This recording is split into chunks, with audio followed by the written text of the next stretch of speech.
back, man. TuVues podcast back on the map. I know it's been a while. We ain't been in front of y'all, man, but we're excited to be back to give y'all some new information and welcome in this new football season. Say what's up, y'all. What's up, everybody? What's up? Peekaboo. What up, y'all? We back, man. What's up, man? TuVues podcast. We had this thing. Y'all know what it is. Beginning of the season. We already started with our rivals. We're going to kick this one off. You know how it is, man. We don't like each other's team, and that's okay. That's okay. That boy held up that boo-boo rag. Hey, what was our record? Okay, let's move on here. Let's move on as we discuss that. Let's see. Did y'all make the playoffs? Oh, let's move on again. Let's go from there. Hey, we beat Ohio State and Alabama. Hold on. I'm good. Did any of y'all make the playoffs? Oh, let's move on from here. Let's keep it moving here. I don't think any of you guys want to talk about that, huh? Why is it so quiet, y'all? Y'all ain't got nothing to say. All right, man. Here we go, man. All right, man. So we gonna start off, man, with this TuVues new season, man. We're gonna start off with a new segment. This segment is called "What the Hook Gonna Be." All right, what the hook gonna be, man? So in this segment, what we're gonna do is I'm gonna play an instrumental, and these fellas gotta tell me what song it is, what the hook is of this song. All right, it could be anything, man. What's the hook of this song? Are y'all ready? Yeah, let's get it. Here go the first one, man. Let me know if y'all can hear it. Now here we go.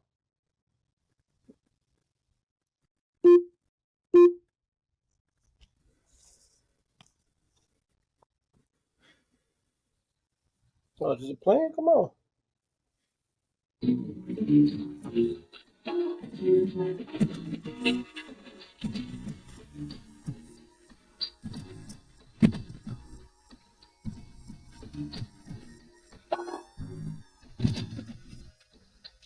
I know it's pot. I forgot how hard this gets to get a win, though. It's still kind of good on. All right, man. That's the first one, man. What we got? What y'all think that is? Me Against the World. Rock, but I forgot which track it is. Tupac, Me Against the World. What you got, Keith? Keith on mute. Man, your mic messed up again. My fault, bros. I got it's a pop, but I was gonna say All Eyes on Me, but I know that ain't it. As a matter of fact, yeah. Now that I think on it, Jeezy is right. Jeezy's right. Jeezy's right, man. All Eyes on Me. No, Me Against the World. He said Me Against the World. Sorry, Me Against the World. Yeah, Me Against the World. Al right. Al picked that one right. That's one for Al, man. Here, y'all ready for the next one? Yeah, let's get it. Here we go.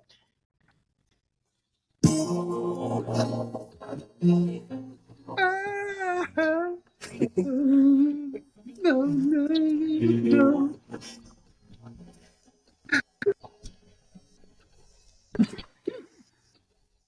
You don't wanna have fun. Got it bad. Man, I'm pretty sure all y'all know. You got it bad. You got it bad. You got it bad. Oh, you're on the phone. Yep. Hang up, then you call right Get back. it dirty. Oh. I was gonna say let it burn. I was thinking that, and then it's like, no, I had to let it play out a little more. Mm-hmm. Here we go, man. This is another R&B one. Y'all better get this R&B one. I got two more. Y'all got to get this R&B one. I'm gonna do the rap one for last. Here we go.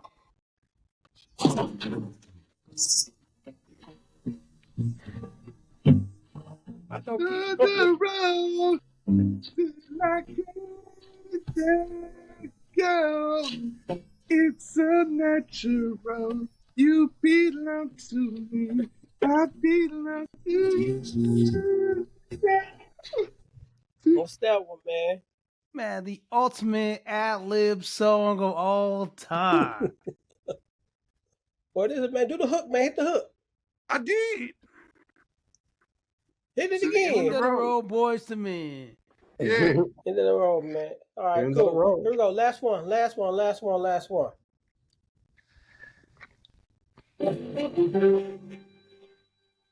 I did that beat.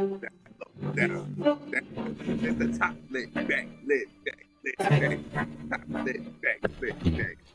I let my beat down low. In the top, let back.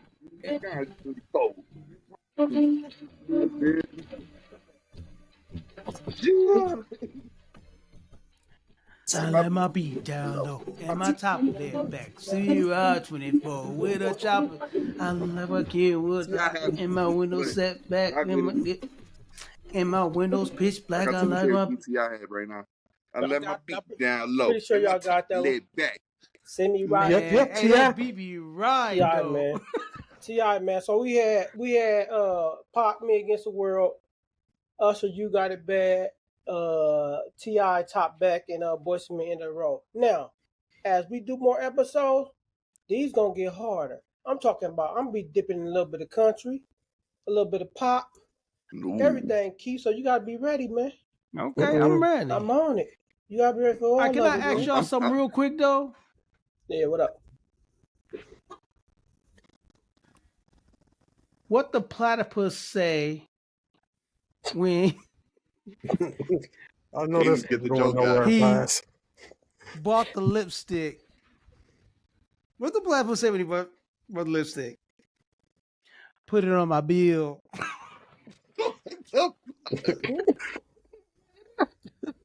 That sounds like something he said in real life. Man, hey, I'm back.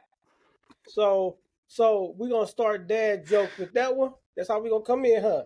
No, I wasn't even doing it. Hey, we didn't have the session on here today. I just had to throw that one out here. Hey, when we put the session back, that ain't gonna cut it. that ain't gonna cut it, homie. That one ain't gonna cut it, man. Woo. So yeah, man, that's what the hook gonna be. We're gonna do that every time, man, for these instrumentals.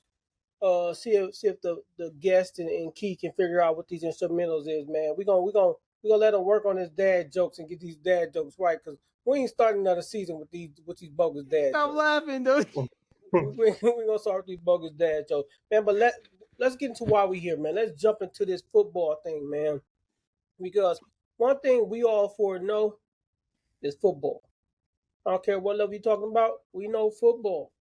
We got our teams. We know what to look for, what to expect, and we know this sport called football. But there's a lot been going into football over the past couple of years, and especially this year, with all kinds of talks about conference realignment and all that stuff. And the first topic we're gonna get into, man, we're gonna talk about this Trump executive order for NIL.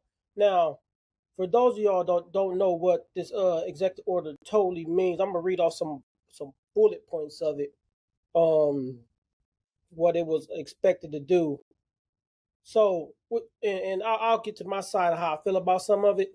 But a few bullet points is it was first prohibit third parties from engaging in direct pay for play. It's like so it's gonna be 4 bullet points. So that was the first one: prohibit third parties from direct pay to play. Protection on scholarships for non-revenue sports, or requiring schools to maintain or increase scholarships for such sports for those sports, depending on the revenue of the athletic department. Another point is they want to clarify from the National Labor Relations Board on the employment status of athletes. I knew this was coming. That way they can maximize educational benefits and opportunities, provide to higher education students for athletes. And then it's protection for the NCAA from lawsuits by athletes, right? So we got limit pay for play. We got help out the other sports that don't get all the money, pretty much. And we have what's the job status, employment status of athletes, and then protection for the NCAA. What y'all think about though? What y'all think about this executive order? Can I just go to the third bullet point? Because let's call it for what it is. They want to make it taxable. Let's call it for what it is. So understanding their employment status makes that taxable. That's what that's saying. And so I think gotta have some regulation around the NIL, but I think some of this is to benefit certain conferences. And I don't think I think it's a good step into what's needed. I don't think it's the right step. Right? It's I'm gonna disagree with you in a minute, though. I'm gonna disagree with you on something. I think it's bringing what I think it is. I think it's bringing a topic to the light that it needs to be regulated. Right? I just don't know if the executive order is doing it in the right way. That's all I'm saying. I'm not saying it's good or bad because we haven't seen it implemented, but I think it's just bringing to light the concerns with the pay for play. And I understand getting, not having third parties get involved, but I kind of think this is a shot at the Big Ten, right? And the issue with LSU and Michigan and Bryce Underwood, right? That the Barstool owner played a part in getting Bryce Underwood. But I think this is more of a play to help out certain groups. I like that we're bringing it to light, but I don't know if it's the right step. That's just my opinion. Lee, Al, let's y'all go before I go. What's that?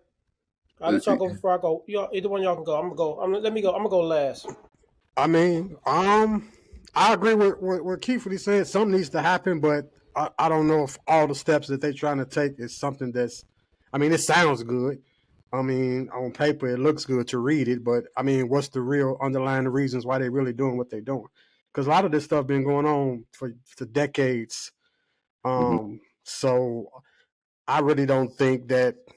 I mean, like I said, it just sound good. Like preserving the educational status. That sounds good. We want to be education over athletics all day long. That's the right way to think about it. But let's be for real. These people want to get money.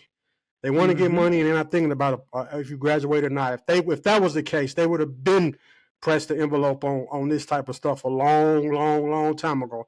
Why does it have to wait to Trump in 2025 to do something about something that's been going on way back? So I don't think they really care about the educational part at all. I don't think they really never cared. I think sports is going into a thing where it's about the money. It's all about money now. They just trying to sprinkle education in there just to make it sound good.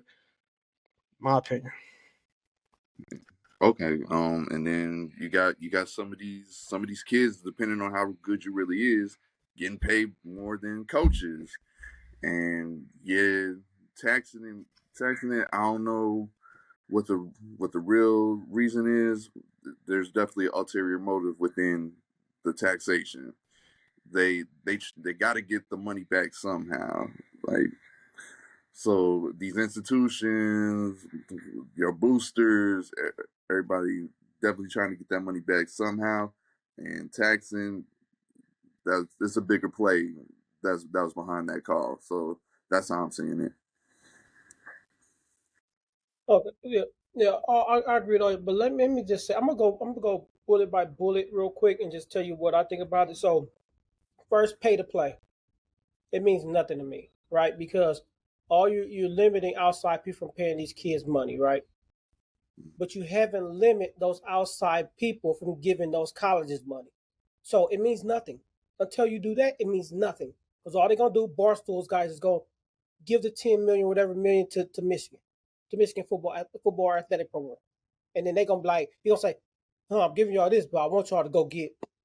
So the pay for play thing, it means nothing to me. I do like the protection of scholarships for the lower level sports.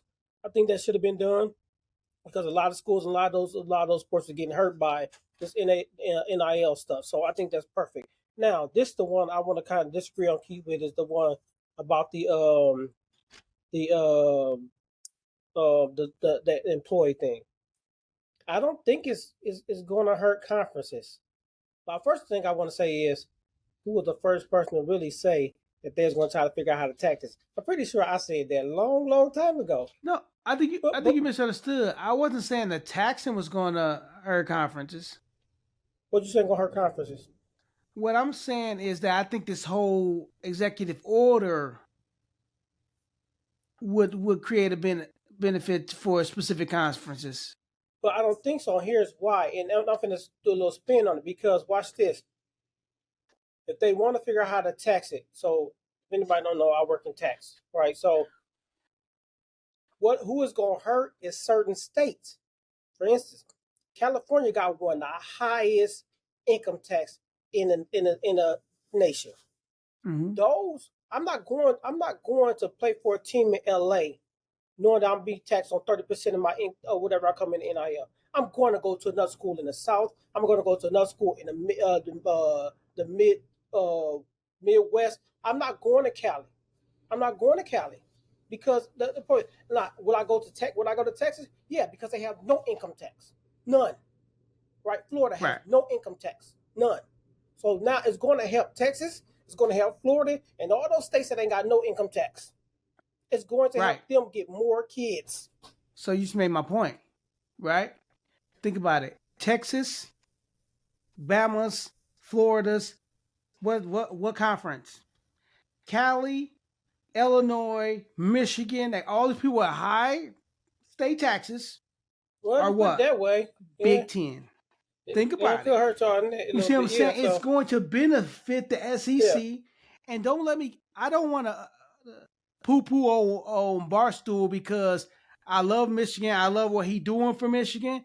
And I think he's doing what people have been doing in other conferences for years, right? Supporting his team and making his team be elite. But when you create this thing where you can tax and it's going to be affected by your state tax, it's kind of like why people want to go play for the Cowboys, the Texans, because there's no state income tax, right? And you think about what state has the lowest state taxes, tend to be states where SEC schools reside. But those states also got higher sales tax, right? But sales tax not even going to play a factor here. It's going to be all in unemployment taxes, right? So I'm going to Bama. I'm going to Georgia. I'm going to Florida. I'm going to Texas. I'm going to some of these schools where I'm going to maximize my dollar. California going to be burnt. Going to be burnt. Those schools going to go down the drain. At USC, Cal, down the drain. If they put the only way this works, and this is the one part of this executive order that I hate. The only way that this works is if they cap income taxes for these athletes in those states. They got to cap it. If they don't cap it, these schools are going to get hurt so bad over this. But guess what? It's all fault for letting it be a free for all. Now somebody got to take control and do something about it. Am I saying what Trump doing is wrong? No, because I expected this to happen. They're going to tax these kids on this money. It's just going to hurt. This isn't wrong. This part of executive order isn't wrong. I think it's the right way to go, but it's going to hurt some of these other schools. And the final bullet point, they try to protect the NCAA from lawsuits. Yeah, I think that's a load of crap. I think sometimes the NCAA do some things where they need to get sued. They make some decisions where they need to get sued. So for trying to protect NCAA, this is why they want to protect NCAA. It's a multi-billion-dollar entity. And guess what multi-billion-dollar entity can do? They get taxed. And guess who a lot of these people want to favor? The wealthy. So guess what? Of course they're going to protect the big bank. Of course. But guess what? There are going to be things that come across that's going to say NCAA should get sued. And the executive order saying, oh, let's protect the NCAA. So in all, I don't think the executive order is horrible. No. But it's going to affect a whole bunch of people. It's going to change some things. But I think Jeezy said it best. This is to protect the billionaire and the wealthy. This is the way this is phrased. Because there are ways to get the effect that you wanted without benefiting the wealthy, right? The simplest thing to do was to go back to the old transfer portal policy and hold athletes accountable to their contract, basically, right? But instead, we decided to put an executive order that will ultimately benefit the business, all right, NCAA, and protect the business, not really to protect the players or the continuity of college football at all, right? Yes. This is to put money back in the billionaires' pockets. Yeah, and it's a political move too. Because if you look at how Trump moved, he moved based off hate for Democrats. So if you look at some of the stuff that he's doing, like some of those states that Kev was saying that going to be affected by the money, those are blue states. You know what I'm saying? The red states ain't going to be affected, which is more in the South, which is the SEC territory. So they're going to be good to go. So I think it's a lot of political stuff that's implicated by his moves, and it's going towards a particular party. Because they could fix the whole NCAA landscape, like Keith said, with a couple moves. It can be fixed across the whole board, blue or red state. But they're not doing it like that. They attacking some over others. So, and we all agree something needs to be done, though. So I'm glad there's some steps being taken to do something. I'm not sure this is the right step. I think the best step is, and I've been saying this since the beginning, is a tiered per diem allocation. Instead of just handing these kids money left and right, it should be I don't know, and I'll say tiered, but I don't really know how you tier it, right? But maybe on stars, but stars really don't mean much to me. I mean, they mean a little bit, but tier per rated. Like kids you just can't give no kid $5 million.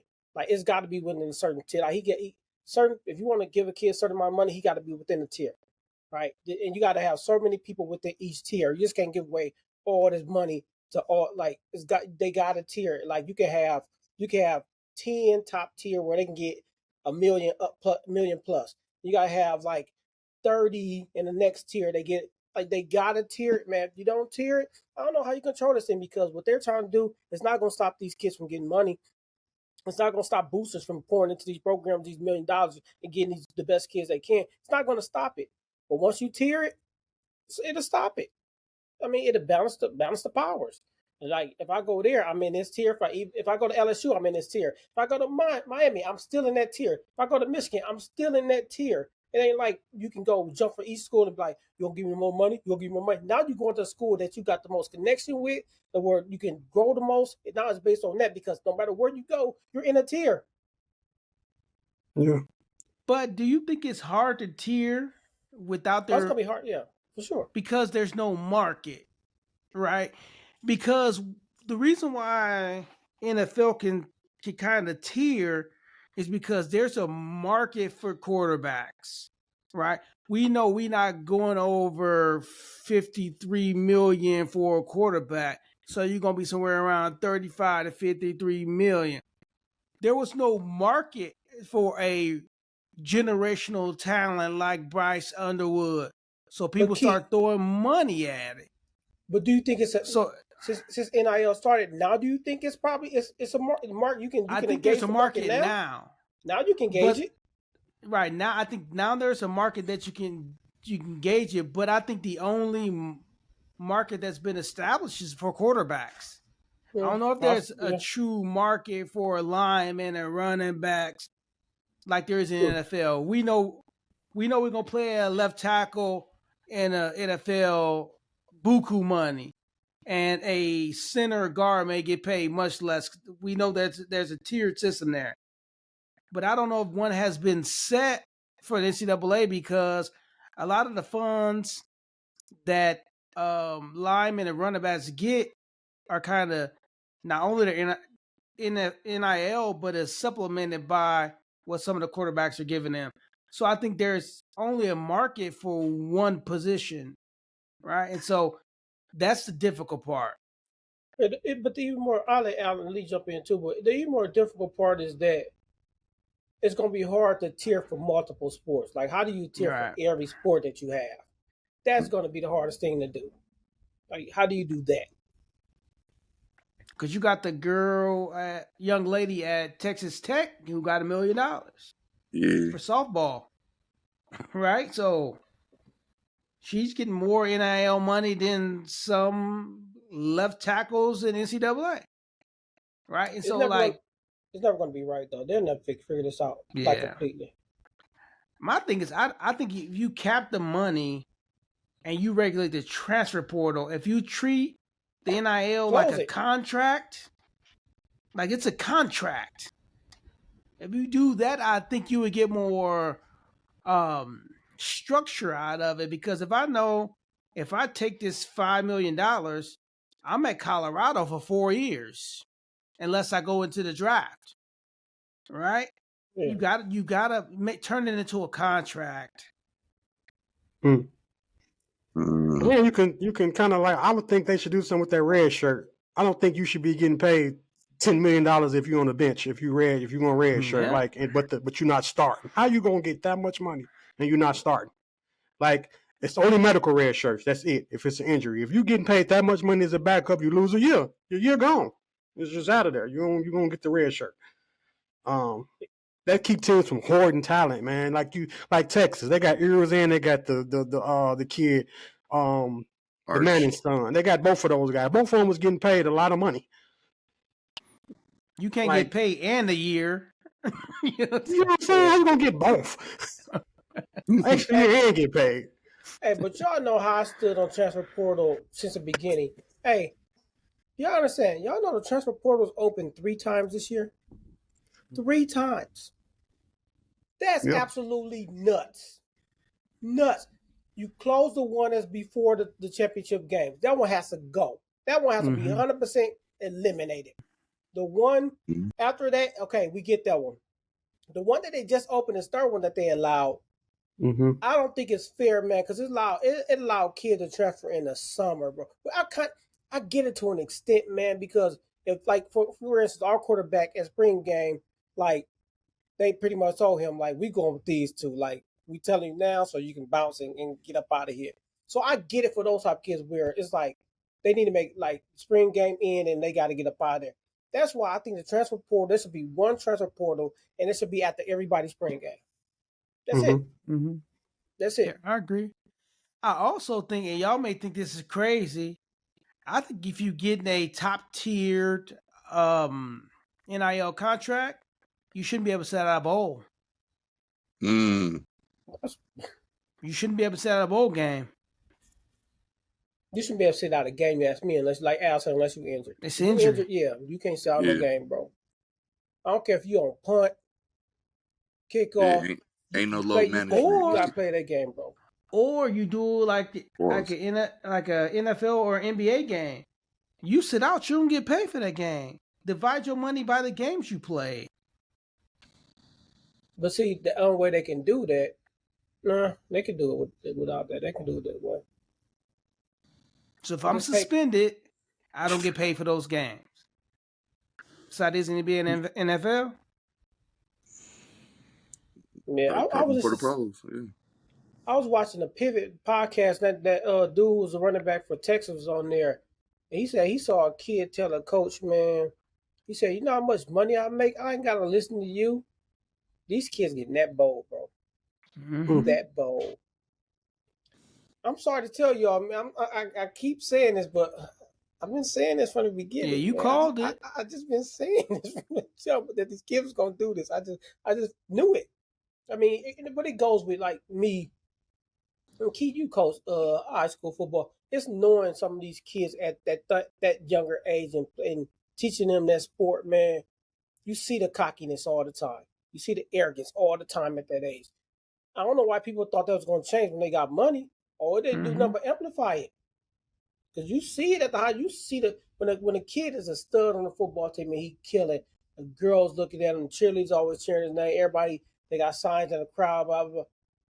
There's some arrogant kids that take that right to the head, man. And now you're giving them $4 million. But the key word, they kids, and they still got parents behind them that still is orchestrating the show on a lot of things, and they the ones who calling the shots on that money. Bryce, you're right. Yeah, and I want our viewers to know that we're not saying that NCAA players shouldn't be paid. It's not what we're saying.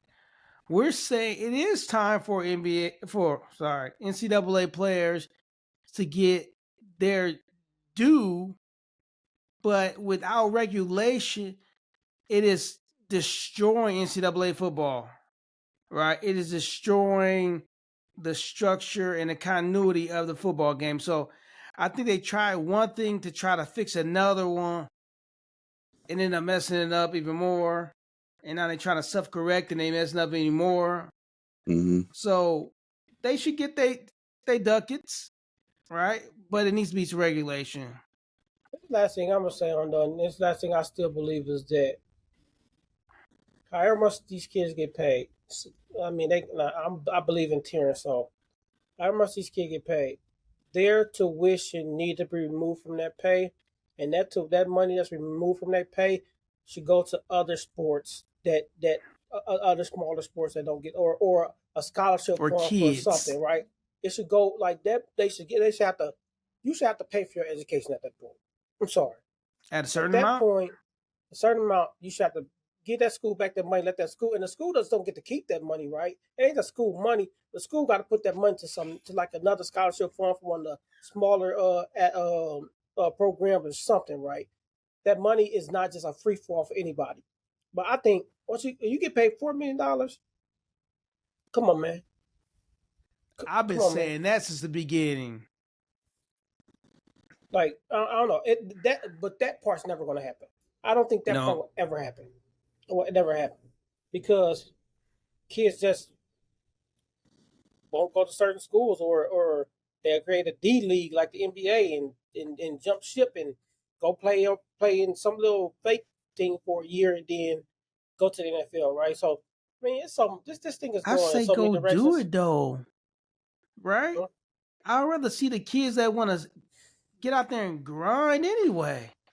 If you're gonna jump ship to go make more money in the D League, hold on. Here's another topic, real quick, y'all. When y'all play football, mm-hmm.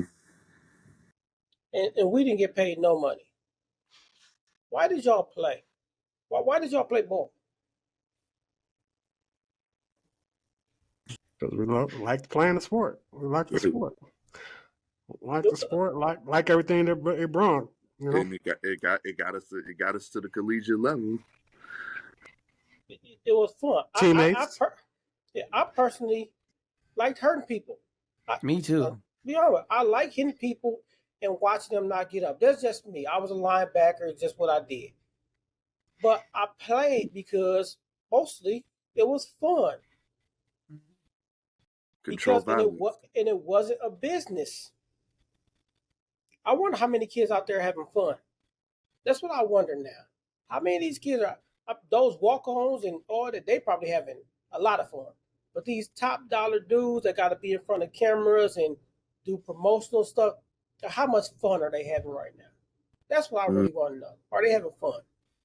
If you ain't having fun, I don't know what you're doing it for. Right. But because I'm the same way. I play because I had a lot of fun. I mean, I like to run around and hit people. It was a chess match for me at the linebacker position. Like, you make your move, I'm gonna make mine. So I like that. But do you think those walk-ons are having any fun? Right? Because now you're subjected to doing all the work, but these NIL scholarship athletes are getting these perks that you're not getting, and you're working just as hard or doubly as hard and watching them work less and get more. Right? So I wonder how many of them are like, what's my purpose? What's the point? I'm gonna tell you, if I was one of them, how I would feel. Would I be having fun? Yes. And this is why. Because I'm enjoying it. And every time I see a quarterback with a $4 million tag over his head, I'm trying to destroy him. Every last one of them that got a high dollar mark on their head, I am trying to destroy them. I am trying to punish them every play. I am having lots of fun. Because I promise you, you gonna that $4 million you got, you gonna work for it. Oh, you finna work for this $4 million. I'm getting like 10,000 with it. Oh, you finna work for this $4 million. Oh, I'm on you. I'm having lots of fun. But that's if you get to play, right? Because if I'm paying you anywhere between 100,000 to 4 million, you getting on the field. I'm gonna play you, right? And so us who grinding, and probably killing it in practice don't get to see the field because this linebacker making $250,000. So you may be better than him, but they paying him, right? Hey, and that's what I'm just saying I'm gonna be on all the tape because the way I'm coming gonna be nasty. I'm gonna be on all your film that you. I'm gonna be on all your film because I'm on you. Yeah, that's why I say that's where the business part come in, and that's why I look at it as NCAA turning into a business because you allocate your money how you see you want to put it. Mm-hmm. You know, you want this guy worth $4 million, this guy worth $100,000, but the $100,000 guy may be better. But as a business person, you can put your money wherever you want to put it. Mm-hmm. So it ain't got nothing to do with your athletic ability. It's just got something to do with what the people that's cutting the checks think. You know what I'm saying? So it's just, I don't know. It's just messed up, brothers. No. It's all messed up. And then there's somebody that was on the rush end that the job was to chase the quarterback and knock him down. That's the best part. You make that spin move on that highly rated tackle, bull rush him. Then you get to that end zone, see that quarterback eyes light up, see that light get ready to go out of him. Oh my gosh, one of the best feelings in the world. Yeah. I can say right now, I'll probably be kicked off a team right now. Because, man, y'all $1 million boys, I promise you, every practice, I am trying my best to rip their head off. Every practice. I promise you I am. Like, I will be, your quarterback, if he ain't got no red penny, y'all say quarterback live this series. Okay. That's the last time y'all going to have a live series with y'all quarterback. I promise you that. Y'all running backs live. Okay. I'm telling you, but that was just my mentality, right? Because I didn't have to think about the dollar, right? I wouldn't get no money. I was playing for fun. I was playing because I love this thing. So that's just my question: like, how many kids are truly loving this thing right now? How much are they loving it? Your mindset. You said you don't lead. Well, our mindset. I think all four of our mindset. We all play defense, but you really think those quarterbacks and running backs going live? Hey, it just might be one play where I just forgot. You think Bryce Underwood going live? You think Bryce, Manning going live? Hey, that's why I said I'm getting kicked out of a practice. I'm getting kicked off a team of practice. At least one practice, I'm out of there. I promise you, I'm out of there. Because I'm not, man. Especially if them quarterback be talking junk to, man. Ain't no way I'm rushing off the edge. You talking junk, and they want me to just run by you. My fault, coach. I'll remember next time, coach. That's just how I played, man. I played the game because I loved it. I played the game because I could dominate it. I played the game for all these great reasons. And I don't know if the game that is still there in all these kids, some of these kids, especially want to make it a high dollar amount. I just don't know. I don't know. It could be. Some of them you see, for instance, CJ Carr in our squad, like, you could tell that dude just loved the game, bro. He just loved the game. But Lloyd Carr was his granddad. So, of course, his dad was a coach. Like, he had people around him that built that into him. Mm-hmm. Some of these kids come from the hood. They ain't got people that building that into them. They just great, talented, good kids, great at the sport. But now, but the people around them can be just so messy. So now you're bringing all that into it, man. I just wonder if they love the sport, man. I don't know. Well, that's gonna make the coaching staff work harder too to make the culture. That's gonna make them get their culture intact, and it's gonna make them work harder to with the engagement with the players and how they go about their everyday operations. That's gonna put the gas on them because now the coaches got to be coaches because your team will get out of control if it's a lot of money involved and you're not a great coach or don't have a good coaching staff. Your team, it will show. It's going to show on Saturdays. Yeah. And guess what, y'all? Kevin, Al, Lee. That's why the Big Ten's going to win the national chip again. Hey, because of culture. We forgetting that right now. Because of culture. We can forget to another subject right now, but lead into that, I'm gonna say. Hold that thought. I'm sorry, Kev. Go ahead. This is the one and only time that I'm going to give Brian Kelly praise. Is that when we talk about the coaches doing what they need to do to get their team culture. From what LSU was to what they are now, Brian Kelly changed that culture in that program, right? They're doing things different. They're doing things, especially even on the education level, they're doing things a lot better than what they were doing in the past. So he's one coach where I would say he's fighting against that NIL push and that cockiness and arrogance, and actually building a more educated, smart, well-rounded squad. But that's all you're finna get from me, BK, because I'm gonna be on LSU in a minute. Here we go. We finna talk about our team and our team outlooks. Then we'll get into our preseason, our top 10, our top 12, and all that, right? So we go. Who want to go first, man? Who want to go first? They team and they outlook. Let's go. Did y'all want to go first? The team with the worst record should go first. They had the worst record last year. That's what we doing? Hail to the victor. Okay, I'll go first because y'all gotta understand. Even though Michigan had the worst record of our 4 teams, y'all can honestly say that we had the best ending to our year than any of our 4 teams. Cause y'all beat Ohio. That's what you banking and on? Alabama, right? And Alabama. We beat the team y'all lost to. Al, did y'all beat Alabama? Kevin, did y'all beat Ohio State? All right, then let's keep going. Hold on. Wait, pause before you go on. So you beat those 2. But our road to the championship, who do we play? Don't matter. Y'all to beat Ohio State? Who did we play? Hey, man, it's about Michigan right now. We beat...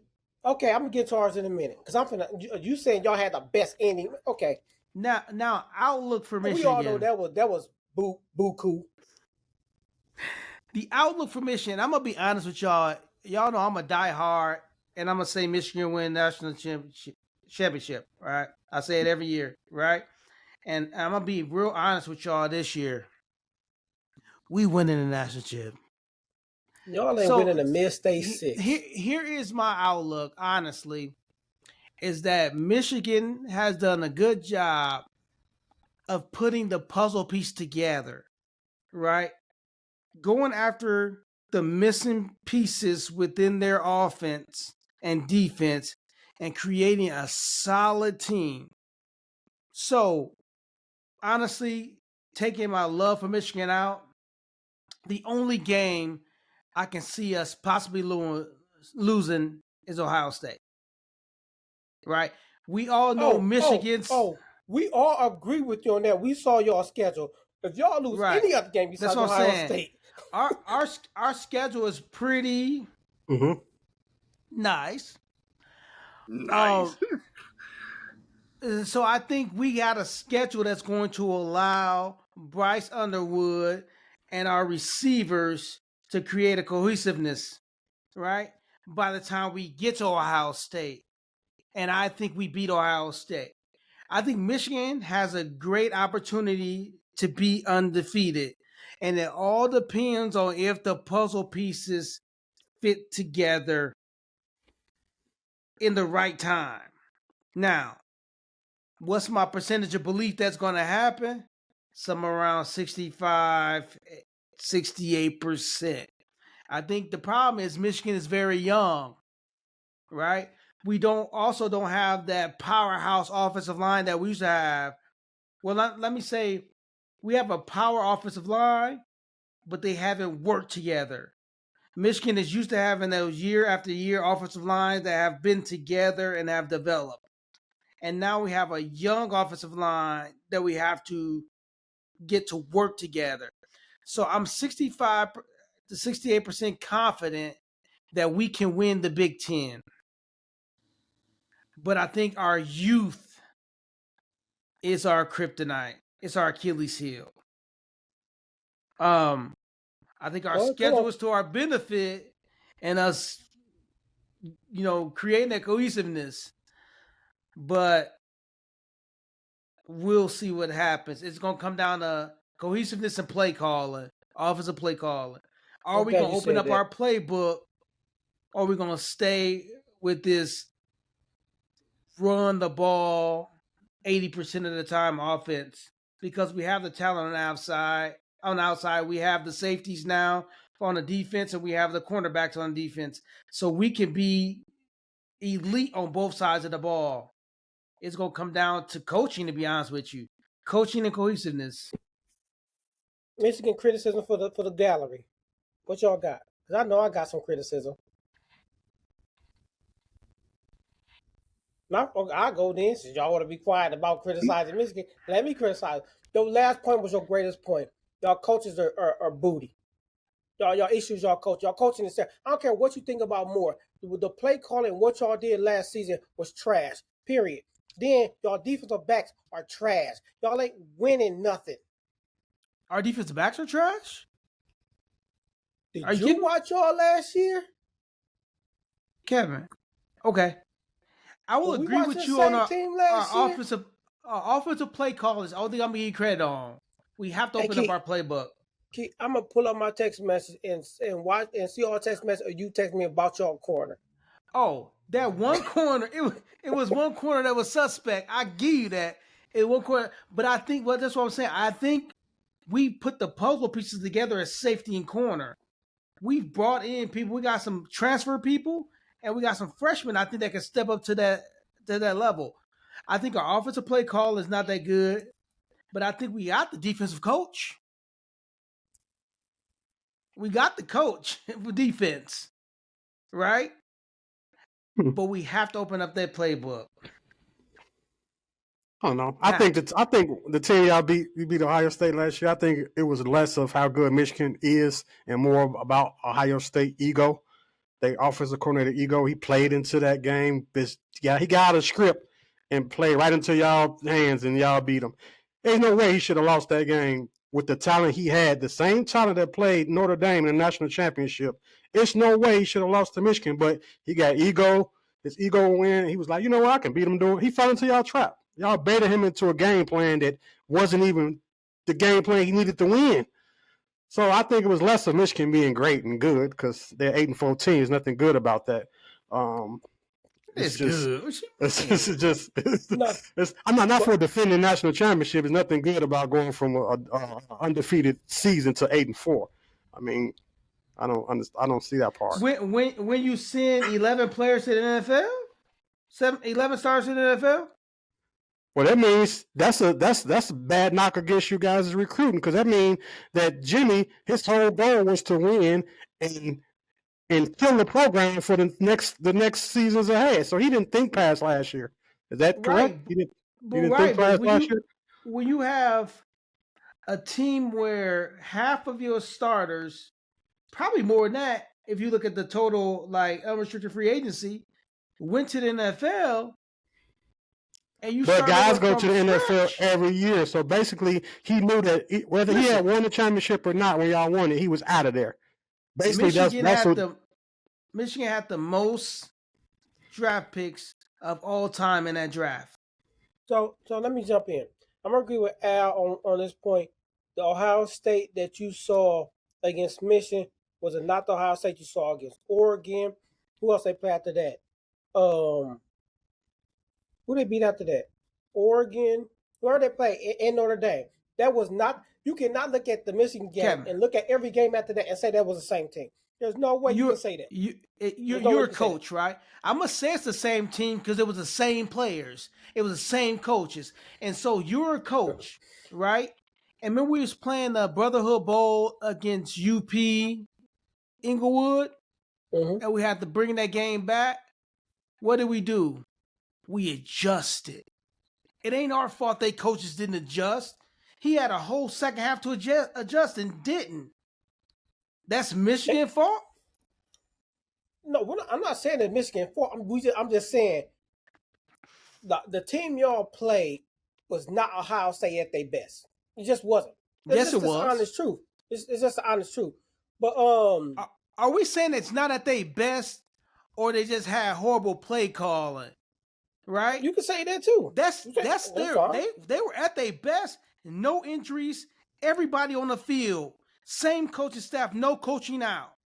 And they didn't step up to the plate. Okay. That's the same Ohio State. If you and we say beat them. Okay, but check out this though. You said y'all had all these people going to the draft. Doesn't that say something about Coach Moore? Because some of those guys probably could have stayed another year. Am I right or wrong? They could have. No. All of them had to leave. So all of them went round one. So they went round 1 and 2. The 11 that left, they went around 1 and 2 to leave. They needed to. Did they go around 1 and 2? If you don't go around 1 and 2, you don't need to leave. Listen, Zinter tore his ACL, right? Messed up his knee. It was more than ACL. He had to go when he had stock. His stock had dropped. So you don't. But he was a senior though, so it wouldn't matter. If he was a senior, he had to go. But if I tear my ACL and I got another year, and my stock drop, I'm staying for my stock to go back up. I don't leave. Mm-hmm.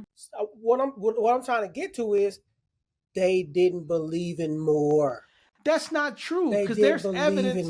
There's evidence where they went to Moore and said, "Hey, should I stay or go to the draft?" And him and Harbaugh told them to go to the draft. There's also evidence that they shouldn't listen to Moore because y'all was 8-5. 8-5. That's a winning record. More evidence that that's a winning nobody record. Believes in Moore. I don't like y'all coach. I don't like y'all team. I don't like y'all uniforms. I don't like you. How about that? Let's move on to Allen LSU. Let's go. Oh, wow. Okay. LSU. I'm going to start by saying, man, I sat in this very chair on this same podcast when Mr. BK first took over. And everybody, the media, everybody up until this year, all was saying he wouldn't be the adjust to the SEC. He was trying too hard to fit in. He wouldn't be able to do this. He wouldn't be able to do that. He wouldn't be able to do this.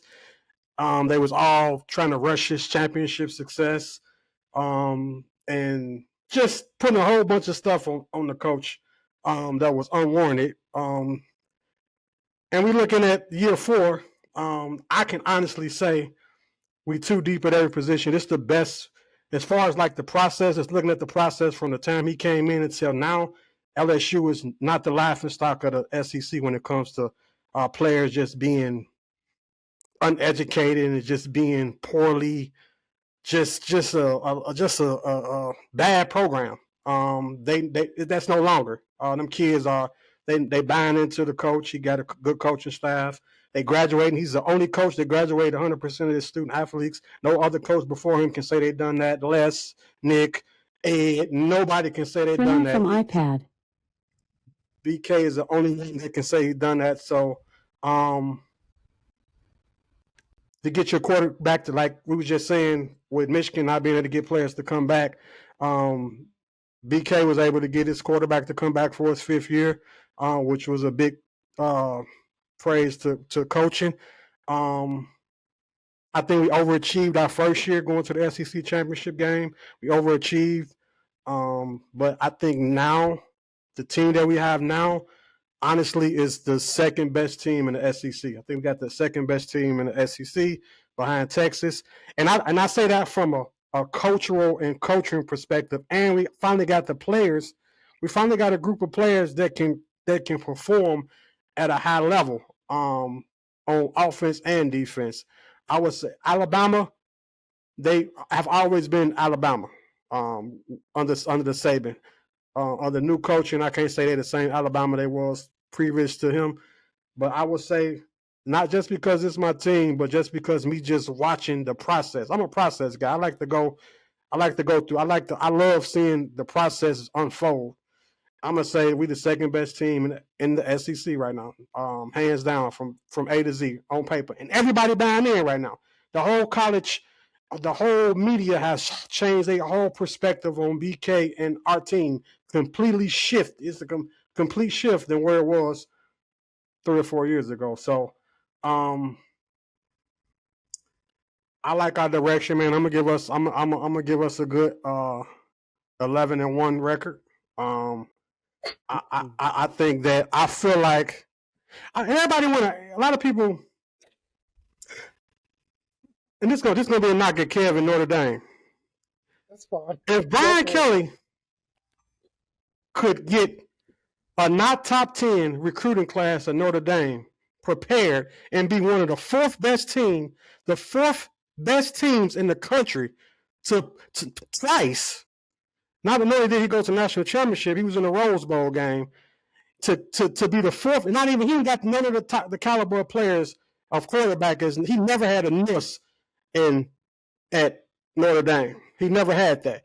It took him time to get his culture right at Notre Dame, to implement his program the same way it is. It's taking him over at the SEC. At Notre Dame, it was an easier path because, in my eyes, because he didn't have to play a lot of the powerhouse teams that he's playing now. So I'm always get kickback from Notre Dame fans. They're like, well, Brian Kelly didn't do this, but Brian Kelly was 10, 11, 12 wins multiple seasons at Notre Dame.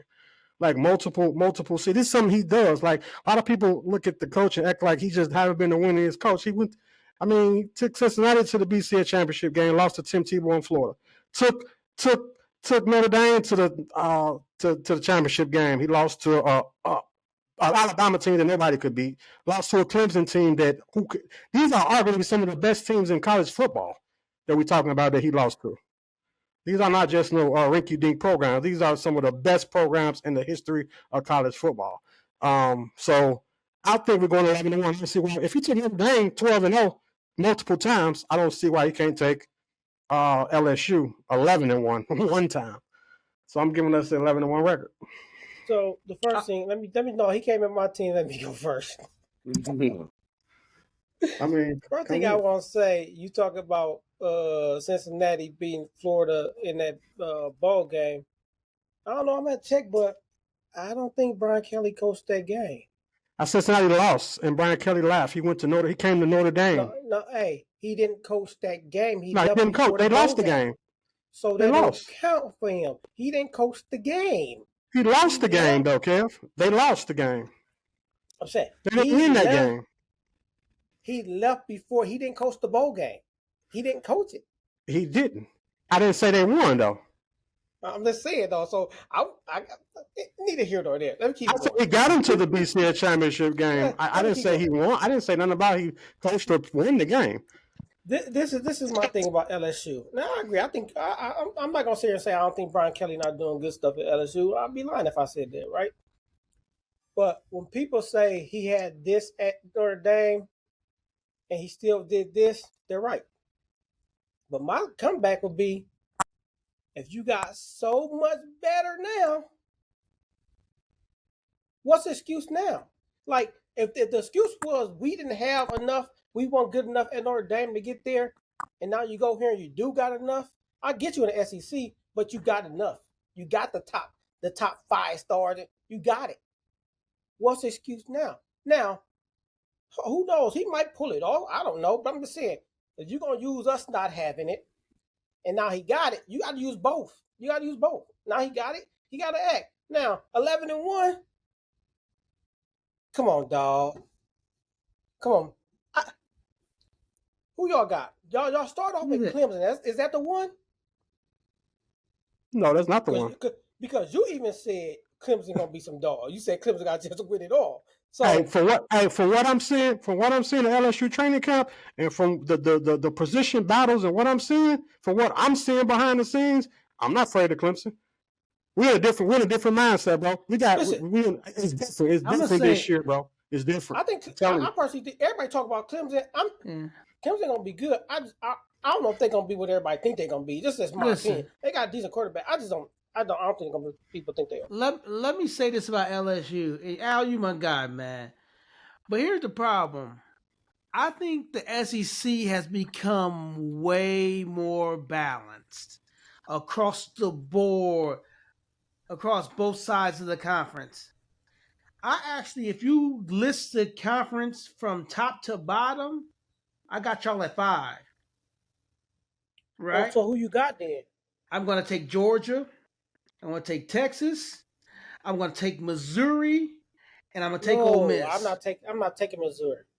Oh, the new culture at Mizzou?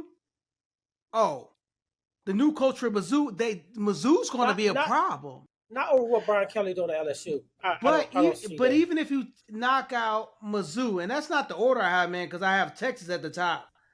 I think Ole Miss is a problem, right? And that's not a knock. I'm not knocking LSU.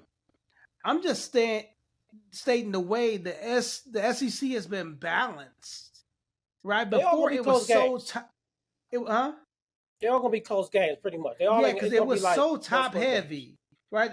SEC was so top heavy, but I think the NIL is kind of balanced it out that anybody can win in that SEC and win the SEC championship. LSU. Like anybody can win it.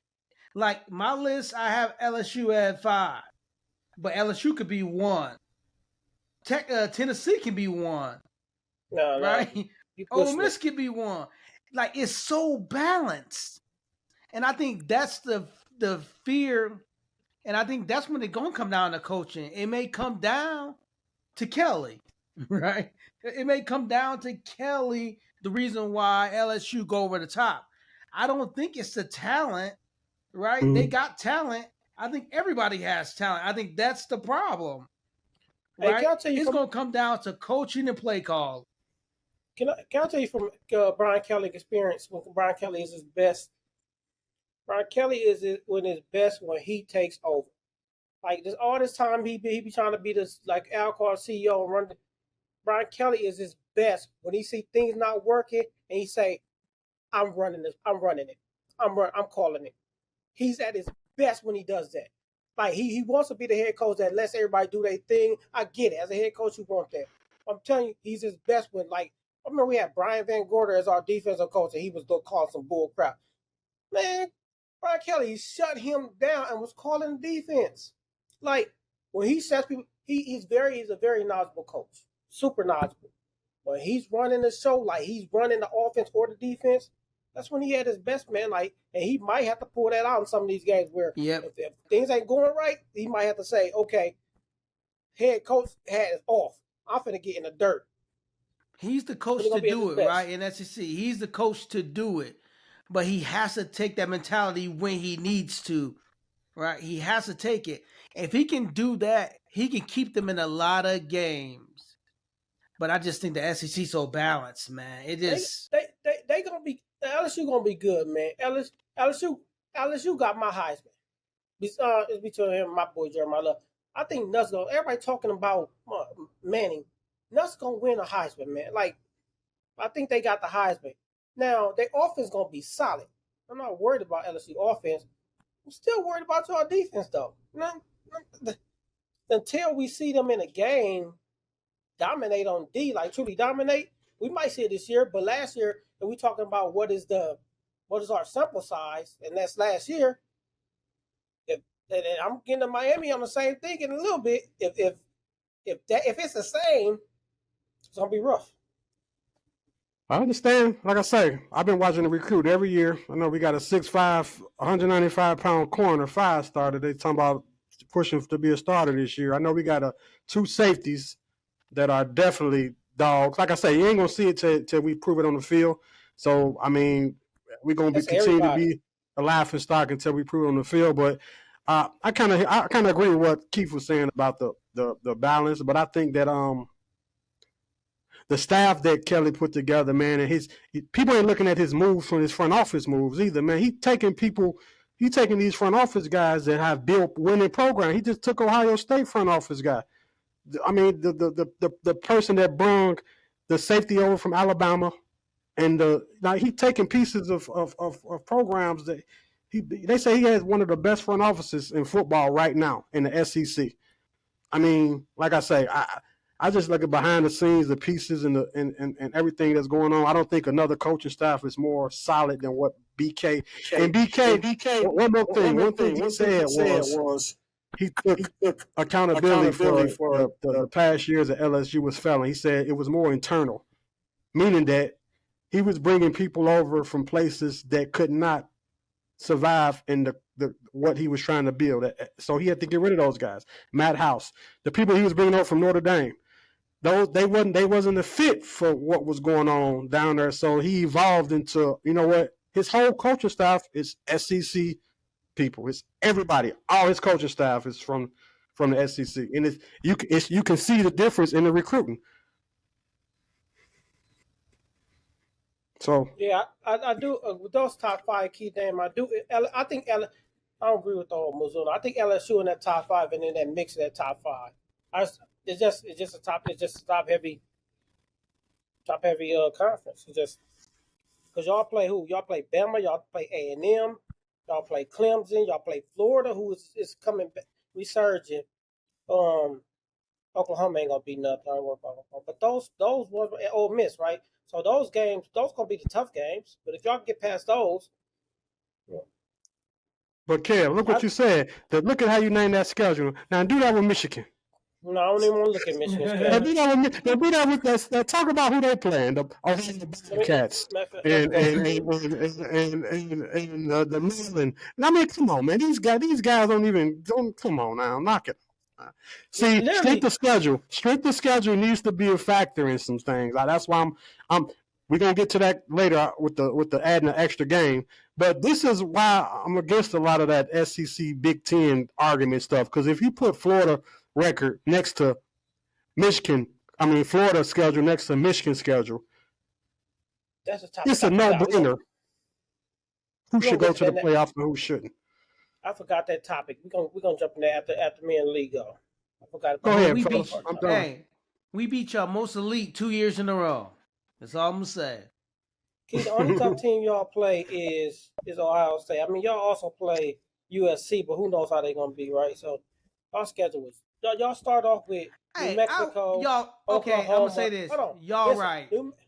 Y'all right. Yeah, we know. Our strength of schedule is not the best. It's probably the worst in the country. All right. Y'all right. Okay, let's go to Miami, man. What up, Dirty? Live from the 305, you know. So it's been this I feel is going to be a make or break year for Mario, and these first 2 games is going to say a lot. So I feel if we lose that Notre Dame game, I feel that may carry over into the Florida game. I feel that, Florida on the come up. I mean, DJ Lagway, real nice. I'm hearing he hurt right now, but still, he might sit out that first game, come back, play that second game, and go crazy. The Florida definitely, as Kev said, they coming back up with their recruiting. They pulled some stunners in the recruiting game, and they definitely making a resurgence. And I know Florida is itching to get us back after what we did to them in the opener last year. So we lose those first 2 games. I feel there may be another loss. We may have that Michigan record. We may have that 8-4. And then Mario gonna be gone. And we got the number 1, or at least he was the number 1 recruit, the left tackle coming in next year. That I think he may flip. He may flip if Mario gone, but that's here or there. Worst case scenario, I feel 8-4. To be on the optimistic side, say the Notre Dame game, I feel is going to go down to the end. It will go down to the wire. We take that and pull it out on Florida. Pause. I feel we may have a chance to run the table. We can be 12-0, maybe a worst case scenario 11-1. There's always that trap game. Miami always has something where we can't beat the teams we supposed to beat, and we get complacent, and that defense let up, and that was the biggest weakness of all. And the transfer portal, we definitely hit that. Got the DBs this time. Mario went straight for DBs this go round. Got hella DBs. Pulled one from Tennessee, Arizona, Michigan State. So DBs is covered. Now the linebackers, that's the real question within the defense. And I feel That's where the biggest hole is right now. Of course, the offense is going to do solid. Is Carson Beck going to translate into this type of offense? Obviously, it's a wait and see because he was hurt. He was hurt during spring game, so you can't say we really seen him. And there's only so much that your track record can do for you. You go into a whole completely new conference, you're facing new talent, and you got to work with a new group of receivers and running backs. The running back room, straight. The running back room is straight. We ain't got to worry about that. Receivers, behind JoJo, after JoJo, I don't really know about that either. And that's just me being honest. I could hype my team all day, be like, yeah, we got the greatest everything. There's holes still, but be on the optimistic side. I think we can run the table. Worst thing, I say 8-4. That's where I'm at with it. So I got a couple questions. I just for everybody. Yes, sir. The first question is, if do y'all think Georgia beats Notre Dame and Carson Beck play that game? Repeat that. Y'all think Georgia beats Notre Dame and Carson Beck play that game? No. I do. Okay, here's my second question. Because they start tight end was out too, right? Here's my other question. Who's better? Carson Beck or Cam Ward? Cam. Yeah. Okay. Cam. So, and I'm just going against your team just because we rivals. I'm not knocking what nothing you say. It's going because we rivals. Y'all rivals with. So, why y'all think y'all gonna beat Notre Dame if y'all got a quarterback that's not up to part of your last quarterback? And he could have played for Georgia, and they still were gonna beat us. We played Georgia. I don't know how Carson Beck is even a factor in that game. Now somebody just explain that to me. I don't know how he's a factor in this game we playing. He's not, but I will say this though. I don't think Miami has to beat Notre Dame. I don't think they have to beat us either. I don't think so. They don't have to. I think what tells us about Miami's season is how they play Notre Dame. I agree. If the culture stands firm and they just come out and fight, I think they run the table out of Notre Dame. Either they beat Notre Dame and run the table, or they lose Notre Dame and they run the table. It depends on how they react to the pressure of playing Notre Dame. I think that's what it comes down to. I think it also comes down to the coaching firepower that has joined the ACC, right? How much recruiting they're pulling away from Miami, right? I don't think it's going to be that bad this year, and I think this is the year where y'all put Miami on the pedestal away from all these high-powered coaches that are coming to the ACC. But I think if y'all just play Notre Dame close, it will tell the country a lot about what Miami bringing. And they run the table from that point. But Lee just said nothing that's going. I'm just being a skeptic because I'm the rival team. Lee just said something very important. Lee said he don't know about their linebackers. What is the best attribute for Notre Dame offense right now? With running back? Our running back room. We got 3 killers in the backfield. They run back room crazy. So if your linebacker crew ain't up to par, it's going to be a long day. It's going to be a very long day. If Jeremiah Love get that ball, if he scored once on y'all, the game's over. Hold on now. Hold on. It's over. Well, I feel if he breaks a long one, yes. If he breaks a long one, then that's going to take the air out of the hard rock. I feel that. I'm bringing the safeties down hard. Anybody worried about y'all tight ends and receivers? I'm glad you said that. Bring the safety down hard. I'm glad that's you all said y'all that. got is running back. I'm glad you said that because I think that's exactly what Miami's going to do. That's what I would do. I'm glad you said that. But look, if you're doing that based off last year, you'll be an idiot, Cristobal, because these two dudes that's fighting for the starting job, they are not Riley. They are not Riley. They are not runners. Minchie can run. It ain't about the runners. Bring y'all ain't got no targets. Okay. Y'all ain't got no targets. Hey, Keith, name a Notre Dame receiver. No. We're talking about Miami. Let's continue Miami. Name a Notre Dame running. Wide receiver, tight end. Jordan Grayhouse. You heard of him? Anybody? Eli Reardon. Yes, I'm bringing the safety down hard. Reardon. Go ahead. Okay. Look, I hope safety down hard. First of all, please watch this podcast and listen to Keith. Please. I want you to. Please. Can I ask y'all a question?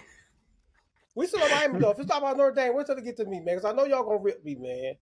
No, I'm gonna talk about Miami, but I'm gonna ask right. Lee, your guys, your defense, like you say, y'all recruited a lot of secondary, and Cristobal, he kind of in a hot seat a little bit because he got to get his mind right. So you playing against a team that got a first year quarterback, a young kid.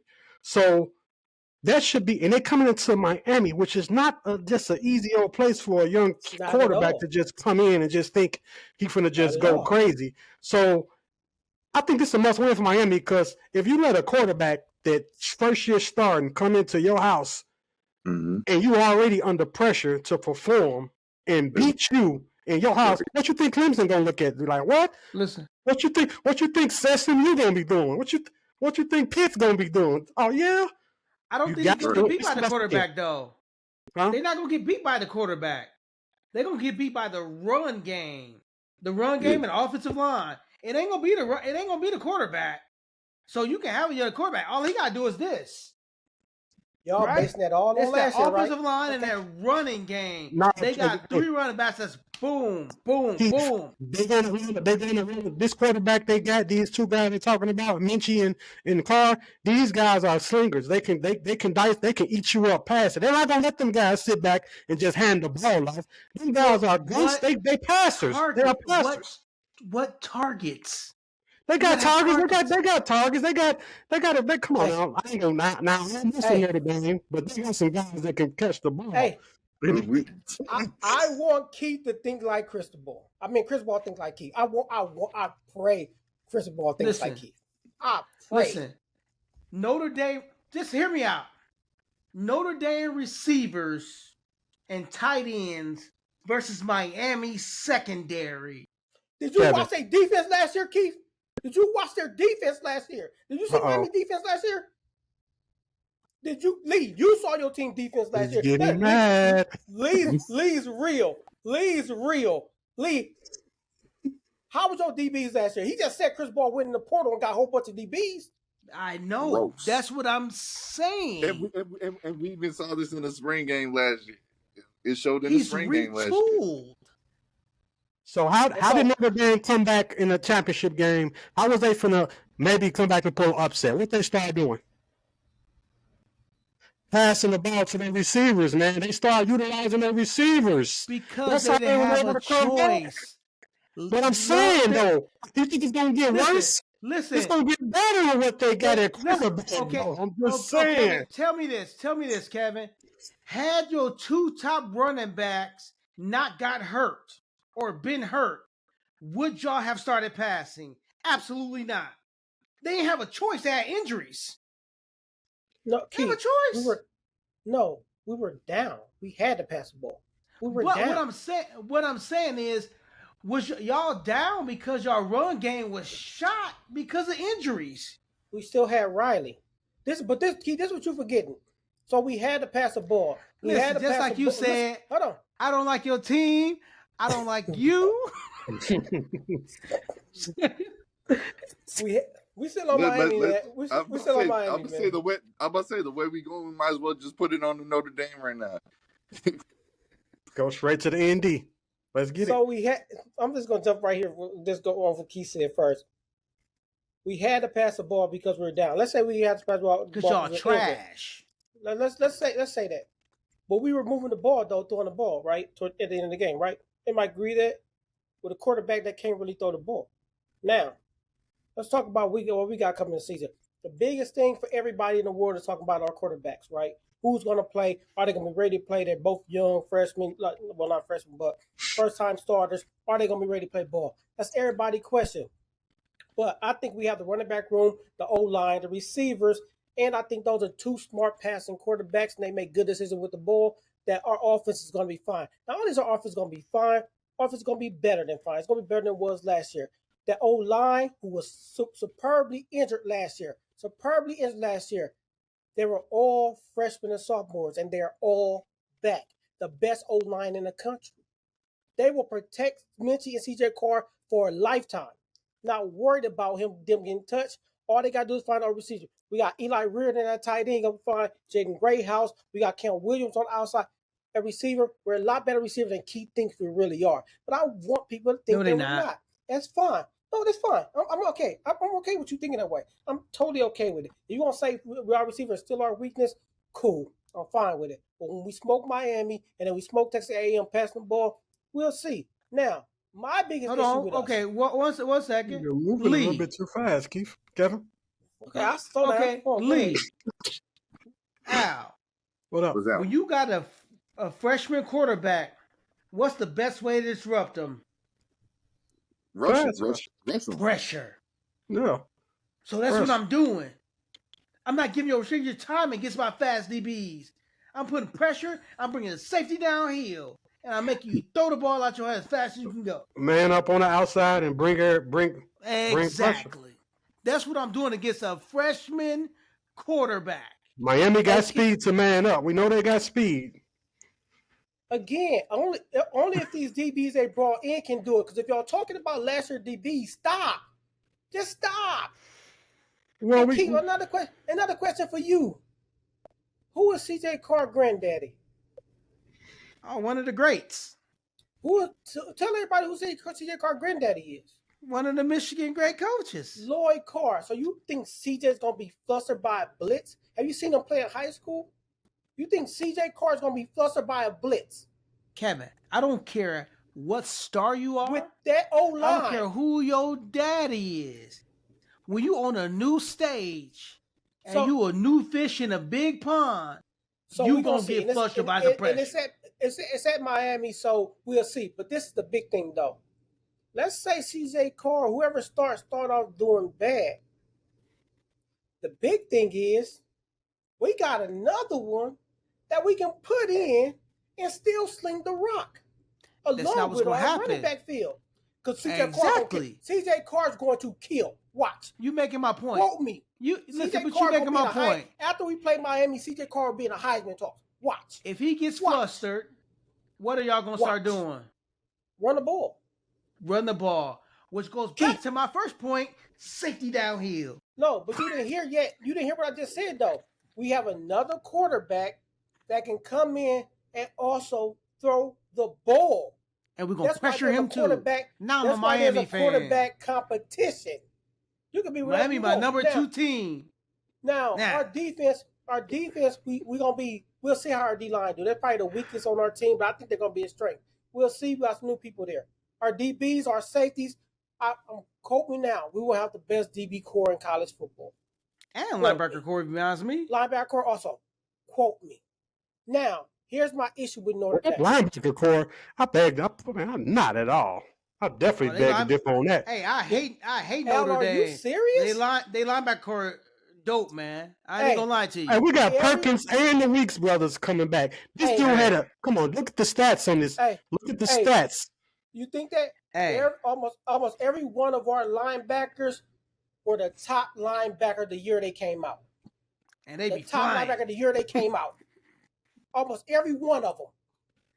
I hate them. We will have the best linebacker core. We already had it last year, in my opinion. We will have the best core in football. Our DBs will be the best core in football. Our D-line, we'll see. Now, here's my issue with Notre Dame. Yes, the quarterbacks, everybody talking about that. We'll see what our wide receivers can do. Cool. My biggest issue with Notre Dame is that we got a new defensive coordinator. That's my big thing. And we're going to be running the same scheme. But for anybody that know about football, know about defense, schemes don't change that much, but mentalities do. Against Miami, it's going to show what this new coordinator's mind is. Is it like Al Golden's? is it the same, or is it better, or is it worse? How he plays Miami will tell us what type of coach he is and what he did to defense. Because if we have a top defense coming out of the year to being for our defense to be trash and I have lost a lot of people, that's going to be on this coach because we haven't lost nothing. We haven't lost much besides Xavier Woods, Xavier the safety and our corner, Benjamin Morrison, and he didn't play most of the year. So if our defense will come out and are bad, that's on the DC. But what's going to happen though is if he is bad, guess who else we got on our roster? Marcus Freeman is a hell of a defensive coach. So if it does start going down the hill, see Marcus Freeman jump in and start running the D. But I don't think here for a second. Now, in a minute, I'm gonna tell you our look schedule wise. At best, we go undefeated. We don't lose to anybody.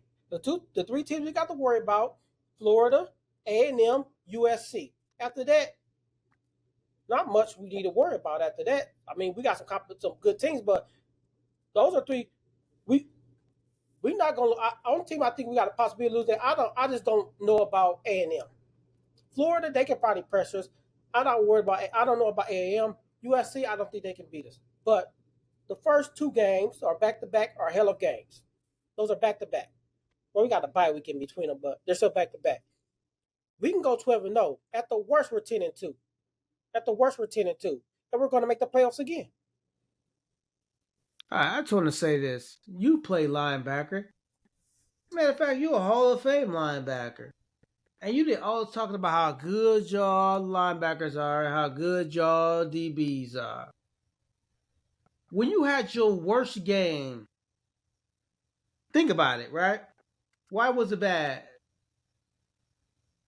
Because the O-line was able to reach you.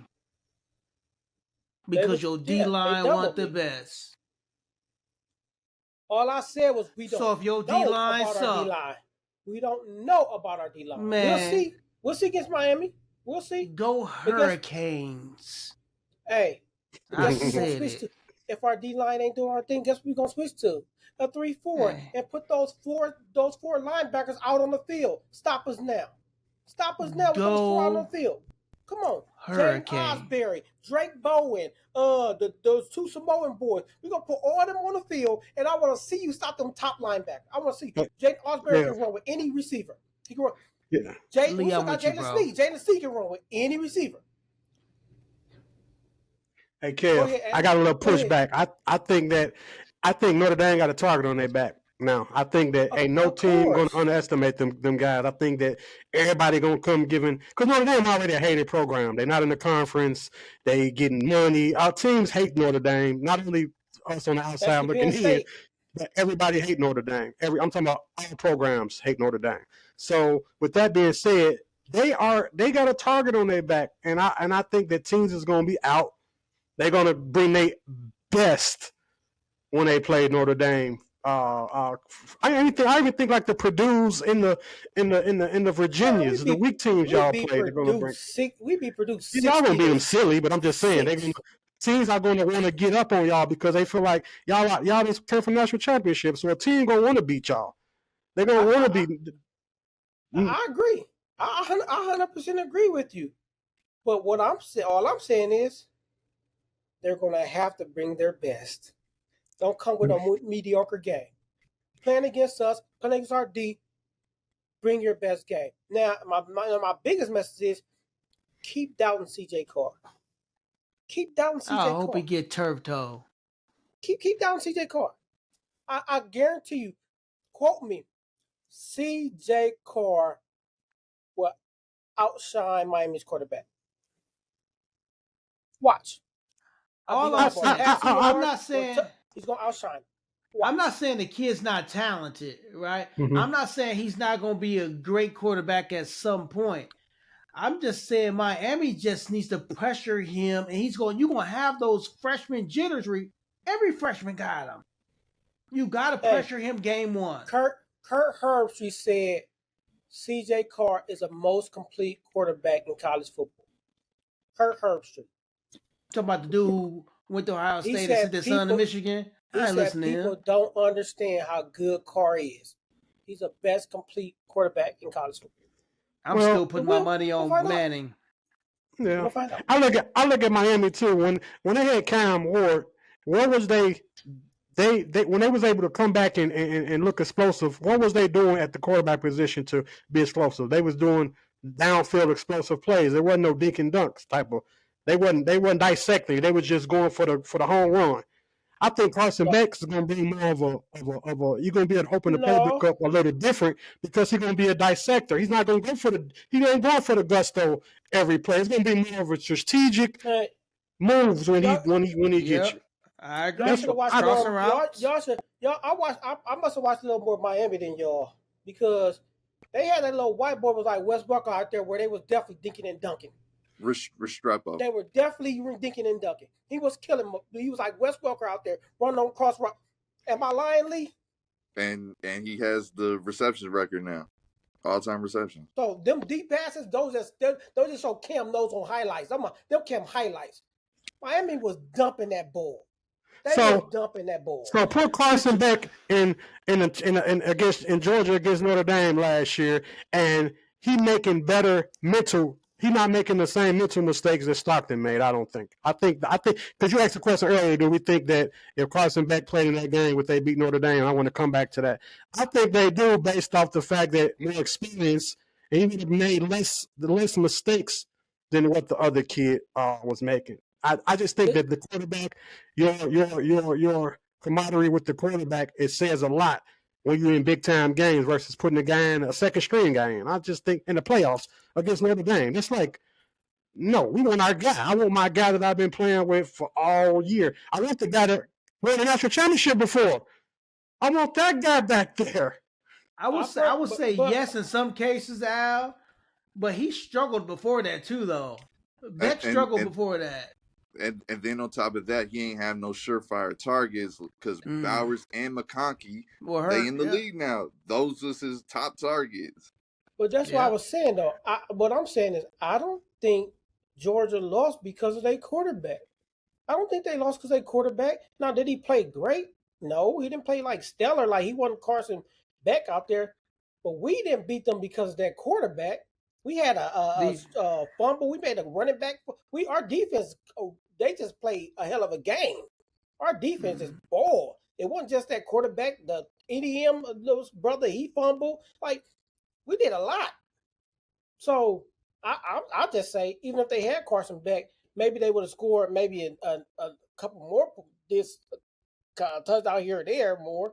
But I don't think they beat us. I don't. And I just don't think Carson Beck is as good as Cam Ward. Now, Miami, this is where Miami has a chance on us. If like Lee said, Chris Ball went and got some surefire DBs. If he went and got some DBs, they have a chance. Because what I saw DB-wise with Miami last year, they was bad. They was bad. Right. They was worse than Keith Corner. Like they were, I don't know. Keith was trash. They weren't good, but if he filled those holes, they got a chance to be pretty dang good. But the question against Notre Dame is the linebackers, because we got a three-headed monster in that running back room that when they touch the ball, something to happen. And Jeremiah, we ain't gonna be. I'm gonna tell y'all a secret too. We're also gonna slide Jeremiah Love out to the slot. He said if he get past anybody, can't nobody catch him. He said there's nobody in college football, if he gets behind him, can catch him. Nobody. If he can pass you, you can't catch him. He is a Missouri 100-meter champion record holder. Y'all don't know about him. That's why he's in the Heisman race. The boy Jeremiah Love is cold. So how do you defend Notre Dame, then? Anybody? How do you defend these guys? Because if you listen to Kevin, you can't defend them. They can't be stopped. How do you defend these guys, man? I'll let y'all go ahead. I know how to defend us. I'm gonna tell you what I do. On the outside, I take it right. I take away every short inside route, and I'm bringing pressure. They ain't throwing nothing deep. They ain't throwing nothing deep. So this they throwing everything gonna be. I think teams fell in college football, even high school football. They think they always got to bring pressure. Can you play linebacker? Lee, you play D. Al, you play corner. If you read your keys, if you do things the right way, do you have to bring pressure? Because as a linebacker, I read and eat. Once I see it, I move so fast, it should look like a blitz. I don't have to send pressure every down. I don't have to. If you have a good D line, you do. But what I'm saying, you beat Notre Dame by sitting back. You sit back, Kevin. What I'm saying though, you bring pressure to put pressure to mess up with the focus of the freshman quarterback. That's the only reason I'm saying bringing pressure. But the question for you is, who is always Notre Dame's number one passing targets? Jordan Grayhouse. What position I'm saying? Are you passing? Tight end. I'm talking about in history. Tight ends. Tight end. Take them away. You take away Notre Dame tight ends and bring pressure on that quarterback, he's going to get flustered. Key, I say you don't know Notre Dame well. They suck. I know them pretty well. Key. So, Key, besides 1 year I can think of, why do you think our tight ends are so good? No, seriously, why do you think our tight ends are so good? Because they're bigger than everybody. They big country fair. Bigger. That's not why. You always have a dynamic offensive line. No, that's why. That's why I think our tight end best. So they get open because of the O line. That's why they get open. Because you don't. This is why you can send them out as targets. You don't got to keep Notre Dame tight ends to block because the O line take care of it. Oh, but they hella blockers though. But you don't have to. But this. Go back and look when we had Golden Tate, all the Justin Moore, all these right, these top. Matter of fact, let's go back when we had our best tight ends, right? Eifert, the dude that played for Minnesota. What else we have? We have receivers to run off.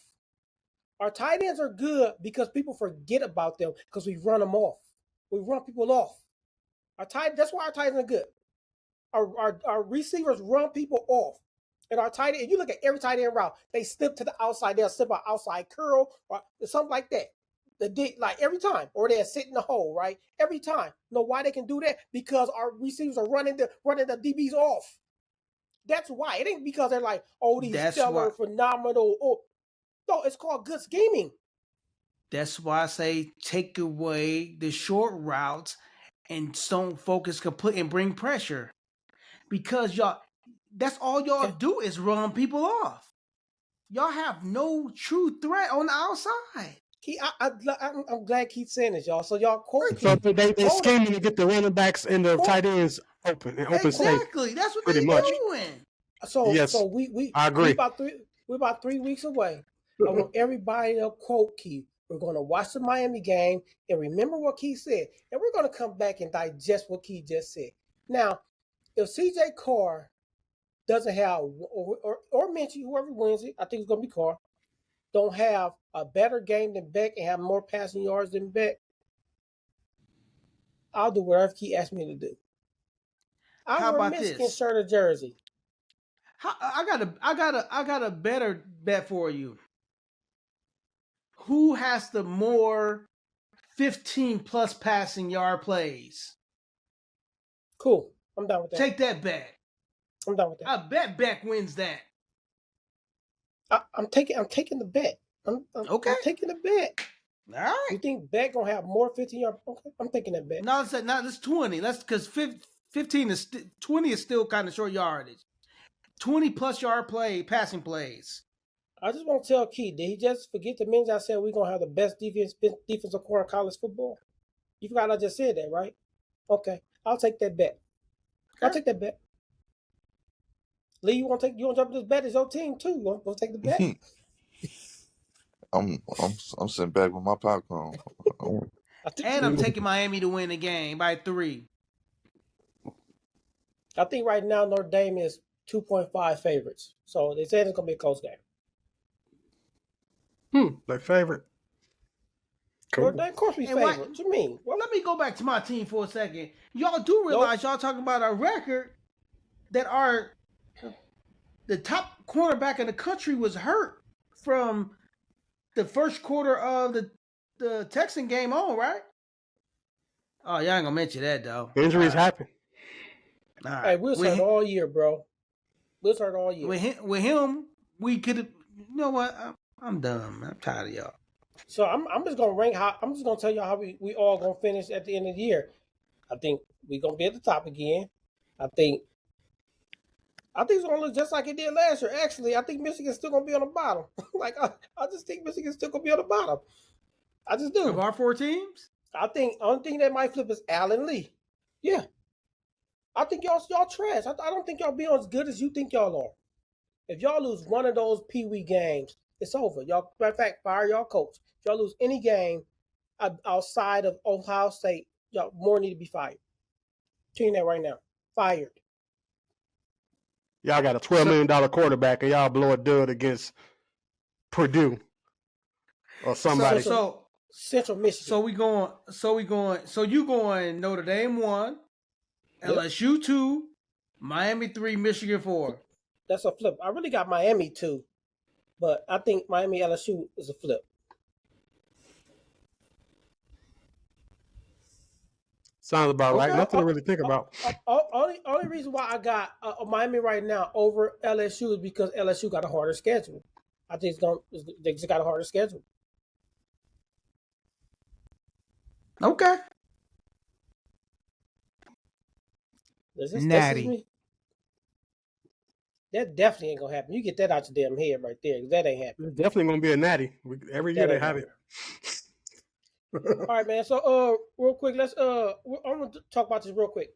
So the SEC Big Ten talking about they're talking about how the rescheduling, the alignment, and stuff like that. How y'all feel about that? I got this wrong. The SEC wants, I believe the SEC wants the Big Ten plays a it's the other way. The Big Ten plays a nine conference team schedule. SEC plays 8. The Big Ten wants the SEC go to 9 for them to come together and figure stuff out. They want the SEC to come to 9, and the SEC don't want to come to 9. So I think about that. I agree. We just talking about scheduling. We were just talking about scheduling right now. We just brought up the schedule with Michigan, and you just said LSU got a tougher schedule. Why would we want to play an extra conference game and it's tough enough.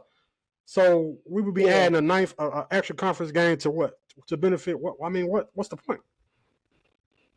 What would be the point of doing it? But do you see where Big Ten coming from though? If y'all want to come together, these 2 conferences and being the 2 power conferences and exiting everybody out, the Big Ten just wanted to be fair. They play 9, y'all only play 8. They just want the number to be fair, right? And I won't say I agree with them, but I see where they coming from. Listen, I'm a Big Ten guy, a Big Ten guy, through and through. I don't care. I know. I don't play 9. 9. I don't get watch the Big play 8. Either. Play 7. I don't care. Win. Yep. Winning cures everything. I don't build your schedule like your non-conference games. If you want a tougher schedule, you want to get a better seat at the table, better playoff position, beef up your non-conference, right? But I don't care how many conference games you play. I just think it's because they're trying to do this 2 conference. They trying to like maximize their control over this playoff thing and all that, and they want to come together and be the decision makers. But they want each side to be fair. I agree with you. I just don't understand why the Big Ten won't come down to 8 instead of making the SEC go to 10.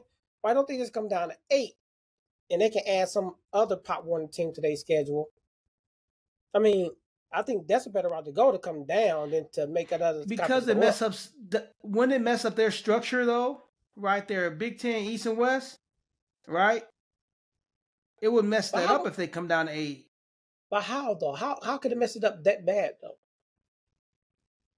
You just might not play a certain team a year. Like you might you just right. It doesn't mess it up. It's just like you won't play one of the conference teams a year. It's just right. But let's say I'm in the Big Team East, right? Mm-hmm. And let's say one team beat these 2 teams. They both beat this one team, or there's possibility for the ties, right? Oh, so it won't be one, won't be the other one. Like, but you can always go by points though. Like SEC probably do when they got ties, they go by point differential. I think everybody still needs to stop whining and play football, man. But Kev, we look at the teams we'll be at. We added an extra conference game. We got to add a team like Georgia, Texas, or Tennessee. I don't want to add neither one of those teams to our already tough schedule. I don't want to add. That's why SEC said they ain't doing it because they don't want to have to add another tough team to their skill. Like that's the exact reason why they want to do it. But I'm gonna say this. I've been saying this, and I said this to Al before. That's why every team should go independent. Or go to divisions like NFL. Go independent, man. Like play who you want. Play who you want. Well, it's a brand, and then you get. I mean, the SEC. They don't want to take away LSU playing Alabama or Georgia playing whoever they play, or Alabama playing Auburn.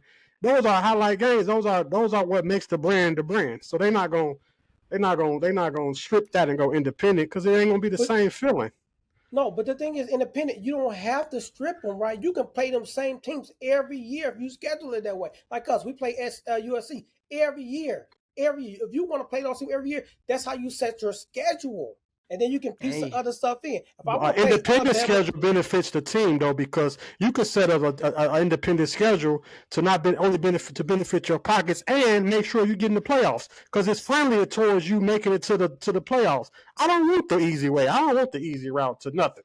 I don't want that. Who says it's going to be easy? Because the teams have to want to. You have to match it. You guys all have to agree. Yeah, if we was in the 12-team playoffs the past 10 years, Notre Dame would have been in the playoffs every dang on year. Like, come on now. Every single year would have made it to the playoffs. Based off their scheduling. Based off them scheduling, how they set their schedule up. Hey, but this one thing I will say, though, is you know who need to get in this conversation? The ACC, or they become obsolete soon. If they keep being quiet, the ACC going to be gone. Like, they're way too quiet about what's going on in college football. Clemson will be like, you know what? Y'all tripping. I'm finna go over to the Big 10 or the Big 12.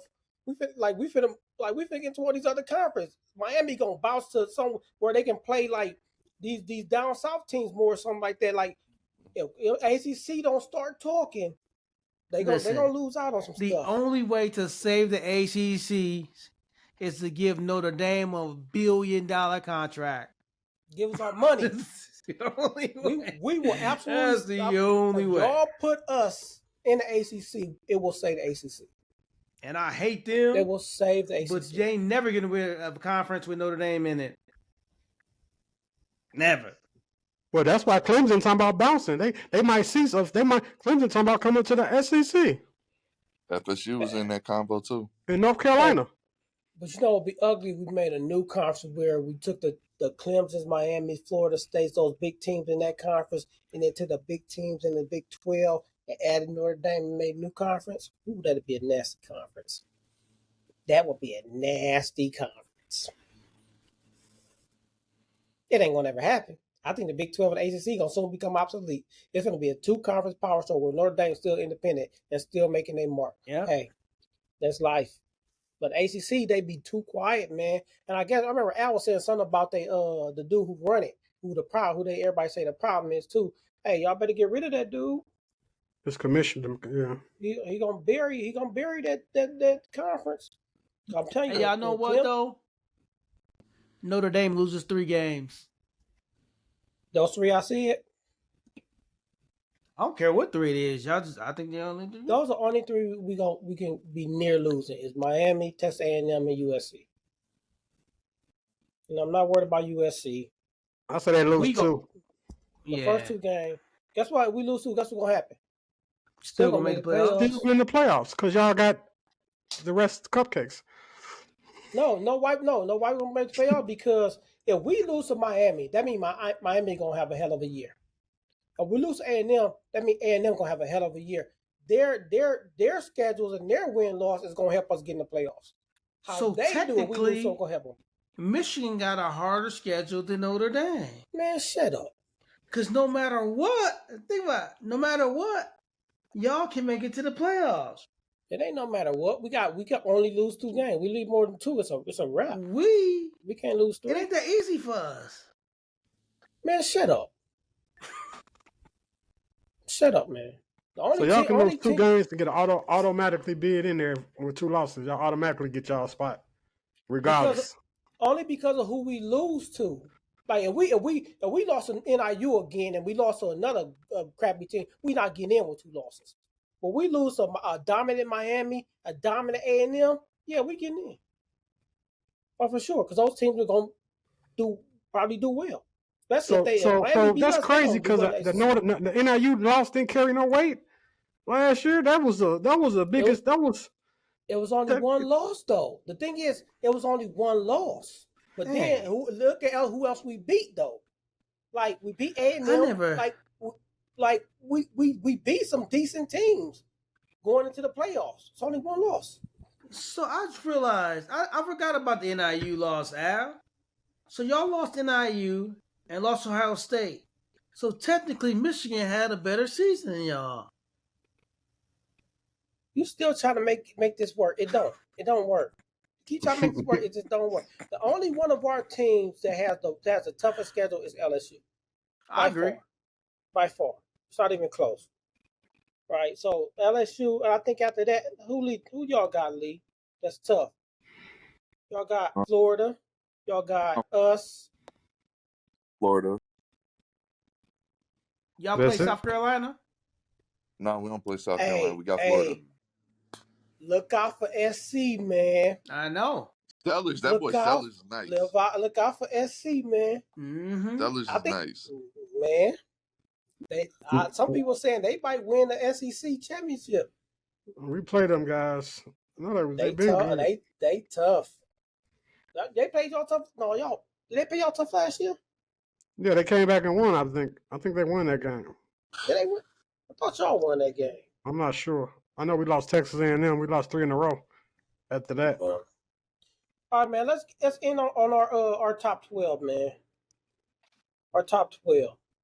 So, man, I'm just gonna say who the coaches poll got out there, and then y'all just tell me what y'all did. So, number 1 in the coaches poll is Texas and Ohio State, then Penn State, Georgia, Notre Dame, Clemson, Oregon, Alabama, LSU, Miami, Arizona State. Then they got Arizona State and Illinois above Michigan.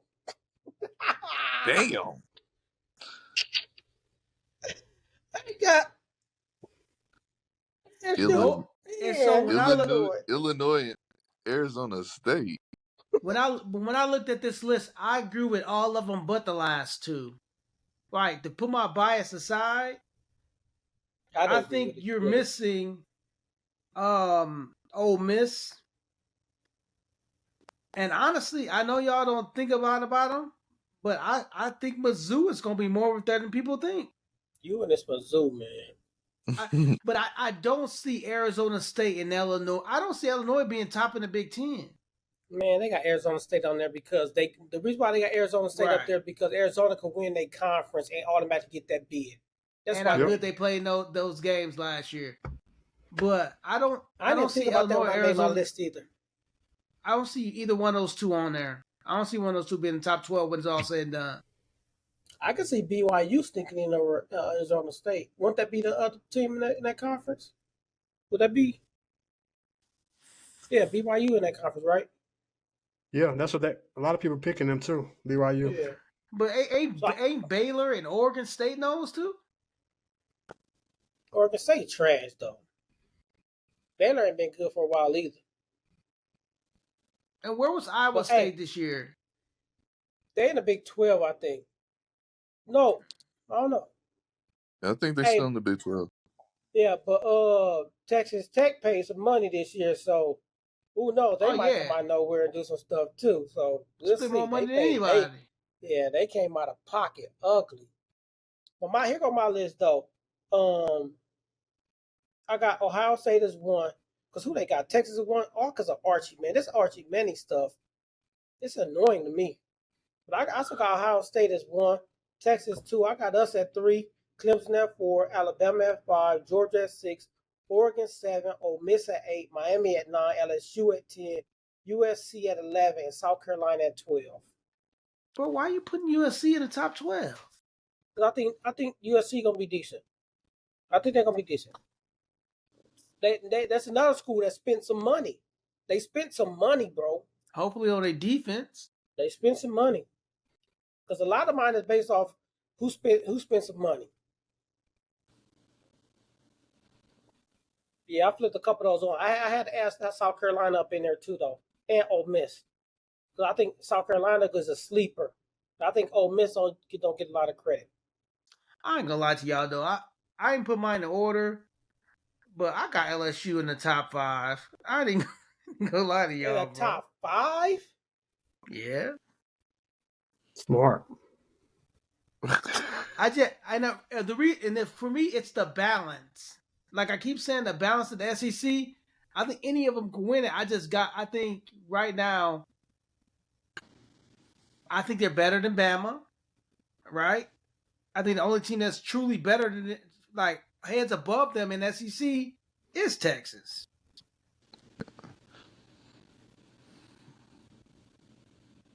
Yeah, we agree on something. I'm gonna leave you alone for a little while. Give you a week. I think when it's all said and done, they're going to end up 4 and 5. But in my top 5, as it sits, 4 and 5 in their conference. But as it sits right now, I think I got them top 5 in the country. It just when those SEC teams are going to show up.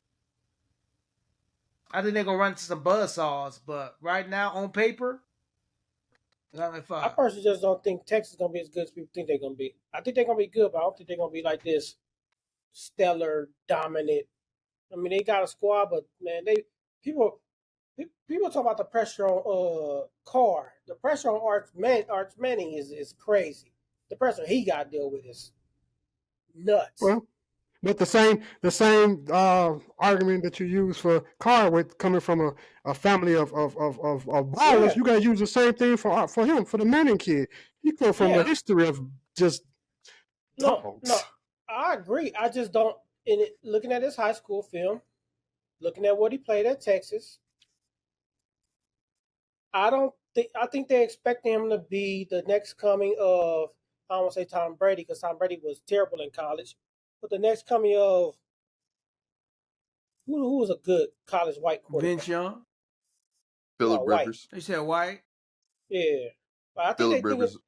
They expect him to come be like the next coming of the greatest college quarterback ever or something like. And it's like, I think that pressure is like, it's kind of like he a Heisman hopeful and he barely has played. Like, I don't get that. Like, there's no sample size for people to say he gonna win.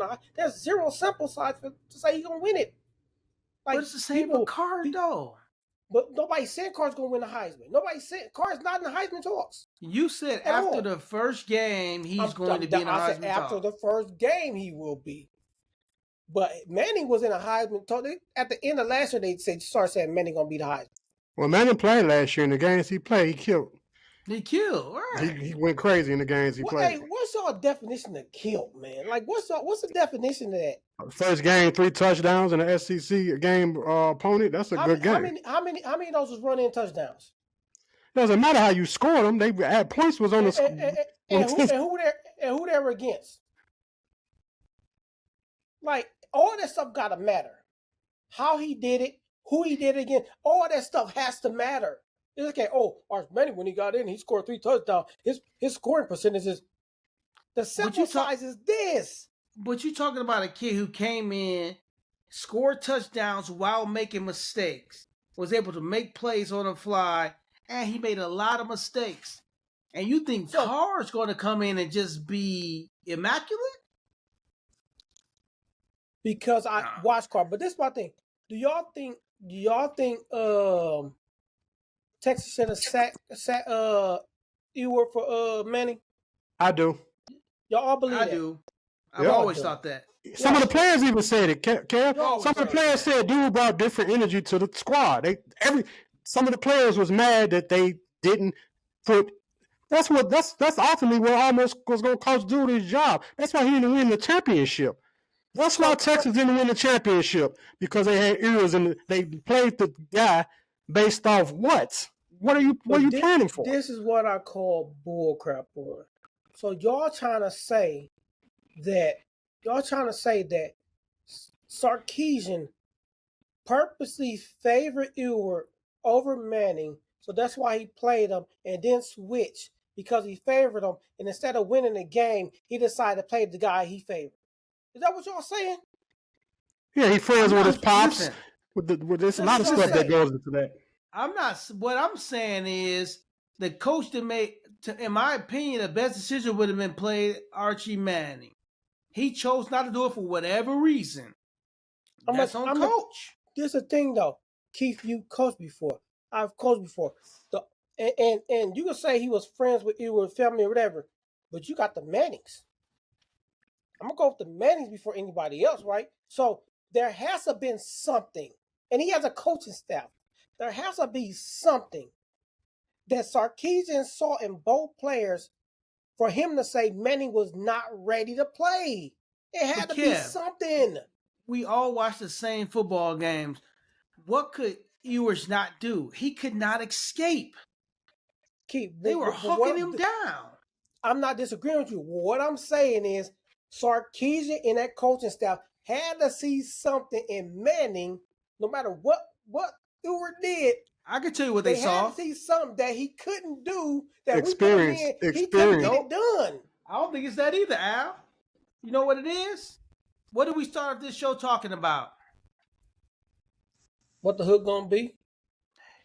You gonna sit a $3 to $5 million quarterback?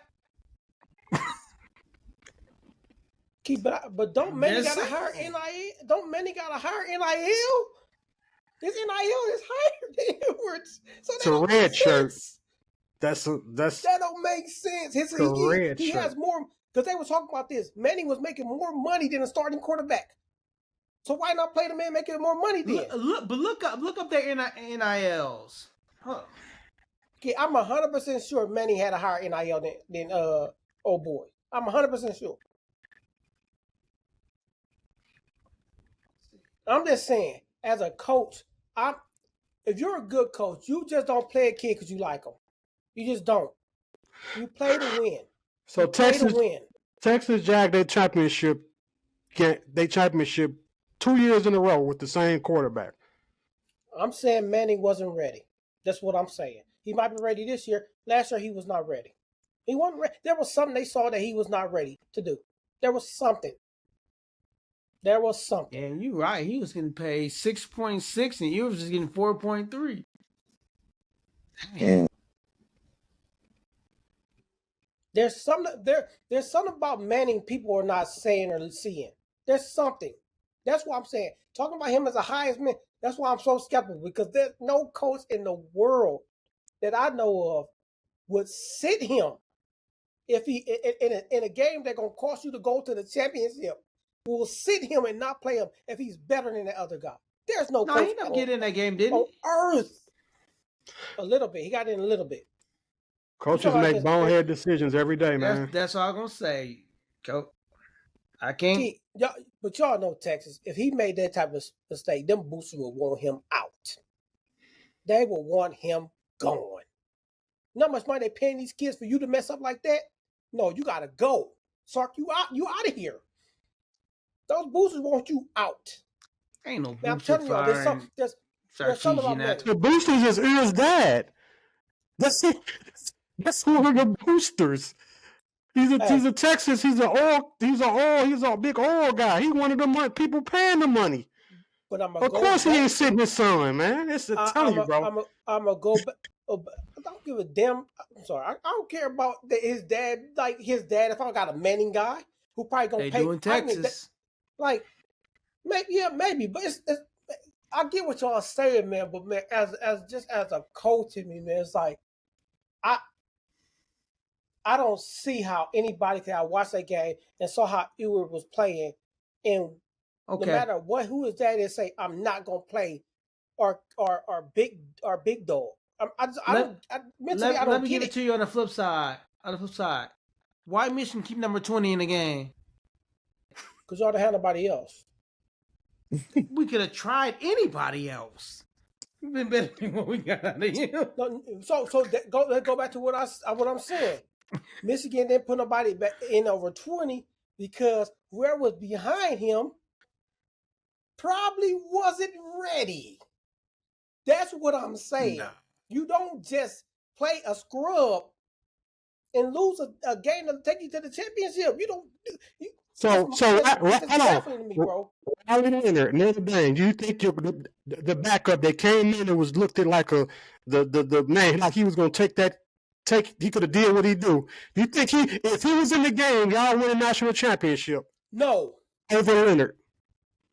Al, what you got to understand about that is that quarterback who's not in Syracuse, he had a sample size for us to know he couldn't have got us there.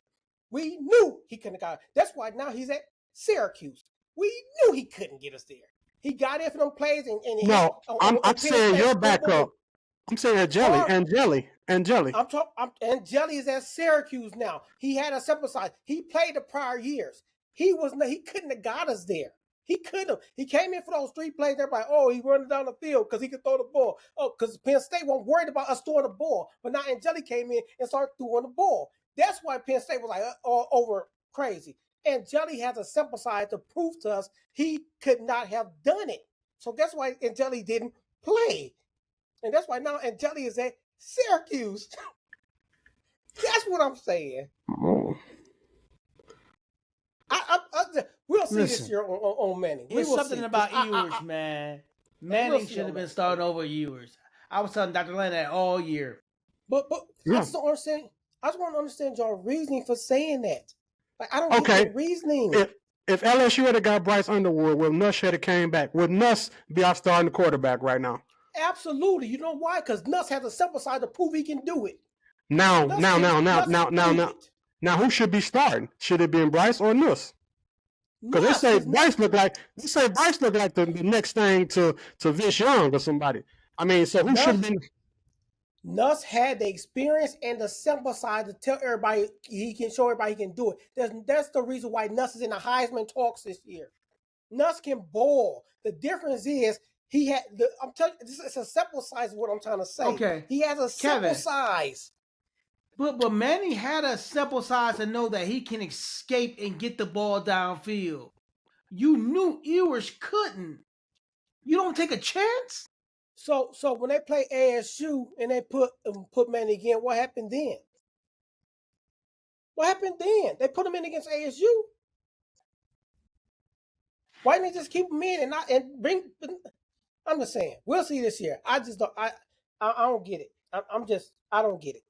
Yeah, we'll see. We'll see. I might be wrong. I might be wrong. I don't see it, man. Hey, they said the same thing about Eli Manning when they were saying stuff about him and I mean for some reason the Manning guys always get slack, man, from what Peyton didn't get that much slack at Tennessee, but Eli got it at Ole Miss. Now they're doing it to the little one. They always do them like that. And they turn out to be great. I mean, I don't see that changing. I still think Eli trash, so I can't rock with you on that. If you're saying trash, check out his notable stats. Completed 26-31 for 325 yards and 2 touchdowns against Mississippi State. He came in as the backup against UTSA, went for 223 and 4 touchdowns. That was the stats you got? Come on, man. Hey, this is what I want Keith to do, Come though. on, man. Keith, do something for me. Do something for me. Keith, do something for me real quick. Repeat those teams' names. I know, but okay. Get out of here, man. Let me. Okay. Stop it. Okay. I said UTSA, right? Right. And Mississippi State. Man, stop it. Here go Ewers against UTSA. 14-16 for 185 and 2 touchdowns. Wow. Who you rather have? Because they probably pulled them. It was Mississippi State. Many probably pay a lot. It was Mississippi State, Keith. Like I don't know. I don't know what y'all get about football here. Like y'all lost y'all football thoughts here. Like Keith, go to an SEC team that they play and tell me what Manning stats was against the SEC team. Now it was Mississippi State one, but ain't they? Yeah, but not them. A top SEC team. And I'm gonna get off here after this. What was the stats against ASU in that playoff game? Let's see. I'm telling y'all gotta look at the real something besides when they play the big boys. When they play the big boys, like Washington, when I lose to Washington last year with Earls at quarterback, that's a big game. And then turn around and come back this year and lose again with the same dude. It's time to change the page with this guy. He can't cut it. I want to see Manning stats against these teams. Any team that he played where he played in the game. Man, keeping Earls in the game costs them a national championship. That's my opinion. They saw what he could do the previous year. They thought, oh, he made it to the big game last year. We gotta. It's almost like you gotta give the guy another chance because he made it. He made it. So let's give him another chance. And then you can't blame him. So if that's the route, if that's what y'all going with, you can't blame him. You gotta blame Sark. That's what I blame. That's called bad coaching. But I don't think it's bad coaching. I think Sark and that staff knew Manning wasn't ready. I don't know if he didn't know all the plays. I don't know what it is. It was something about Manning that they felt he was not ready to play a full game. There's something about it. I don't know what it is. It was something. I mean, you just did the politically correct thing. You don't bench a guy that got you to the big dance the previous year. No, that ain't politically correct. That's wrong. Like you play to win. You play to win. And I will sit my best. I can love a kid to death and sit him on the bench. We got to go with somebody else, brother. Got to go with somebody else. But they didn't lose because of Ears, but they could have won because of Manning. So how did they lose? They won because of quarterback. They didn't lose because of him. They lost because they lost. It's a collective thing, but some of the traits that he didn't have, they could have got them over the top. That's what I'm saying. Some of the escaping ability, like Keith was saying, that could have probably got them a little farther than where they was at. That's all I'm saying. They didn't lose the game because of him. Viewers down, man. Listen, y'all. What I'm saying is, y'all might not be wrong. All I'm saying is, there's a reason. There's a reason he didn't play. That's all I'm saying. There's a reason. And guess what? We're going to find out this year what the reason is. Mm-hmm. We're going to find out. It could have been he didn't know the whole playbook. I don't know. I don't know. Texas, Ohio State, game 1. We'll see. Yeah, we'll see. Oh, we going to see that game. Oh, we should come back after that first week game, too. Because we all got some, except for Michigan, we all got some highly touted games that first week. Don't be hating, bro. Hey, y'all played New Mexico. Man, get off. Go on. And they're going out the country for that game, ain't they? Ain't they going? They traveling somewhere fancy to go play these bombs? Come on, man. Where y'all going? Amsterdam or something? Where y'all going? Hey, Natty. Miami got us. LSU got Clemson. And Texas got Ohio State. Those are going to be the games to watch. We playing a top 10 team, too. Top team in the mid-state 6. All right, man. It's getting late, man. Get y'all up out of here, man. Hey, we're going to be back, man. We definitely should run this back after the first week, man. Don't want to run it back after the first week? Yeah, we can critique. Let's run it back after the first week, man. We lose. We can do it that Monday after the first weekend. We lose on cussing all y'all out. I'm telling you that right now. I'm coming on here. I'm on a war path. So get ready. And I'm counting all y'all teams. I don't care if y'all won or lost. I'm just going to say I told you so. That's how mad I'm going to be, okay? That's how mad I'm going to be when we lose that game. It's a possibility. It's always a possibility to lose. All right, man. So, TuVues podcast. Hey, man, we going to have some stuff coming up for y'all soon, too, though, man. Like, I know us and the fellas got some things in the works with some. We know a lot about football, so we're going to try to reach these kids a little bit more. So, we got some stuff coming up for y'all soon in the works from us. Where we're going to touch some of these kids' lives in the sports area. So look out for us because we coming. committee is coming. It's happening. Yeah. And just remember about the platypus. On that note, these TuVues, man. We up out of here, man. We up out of here.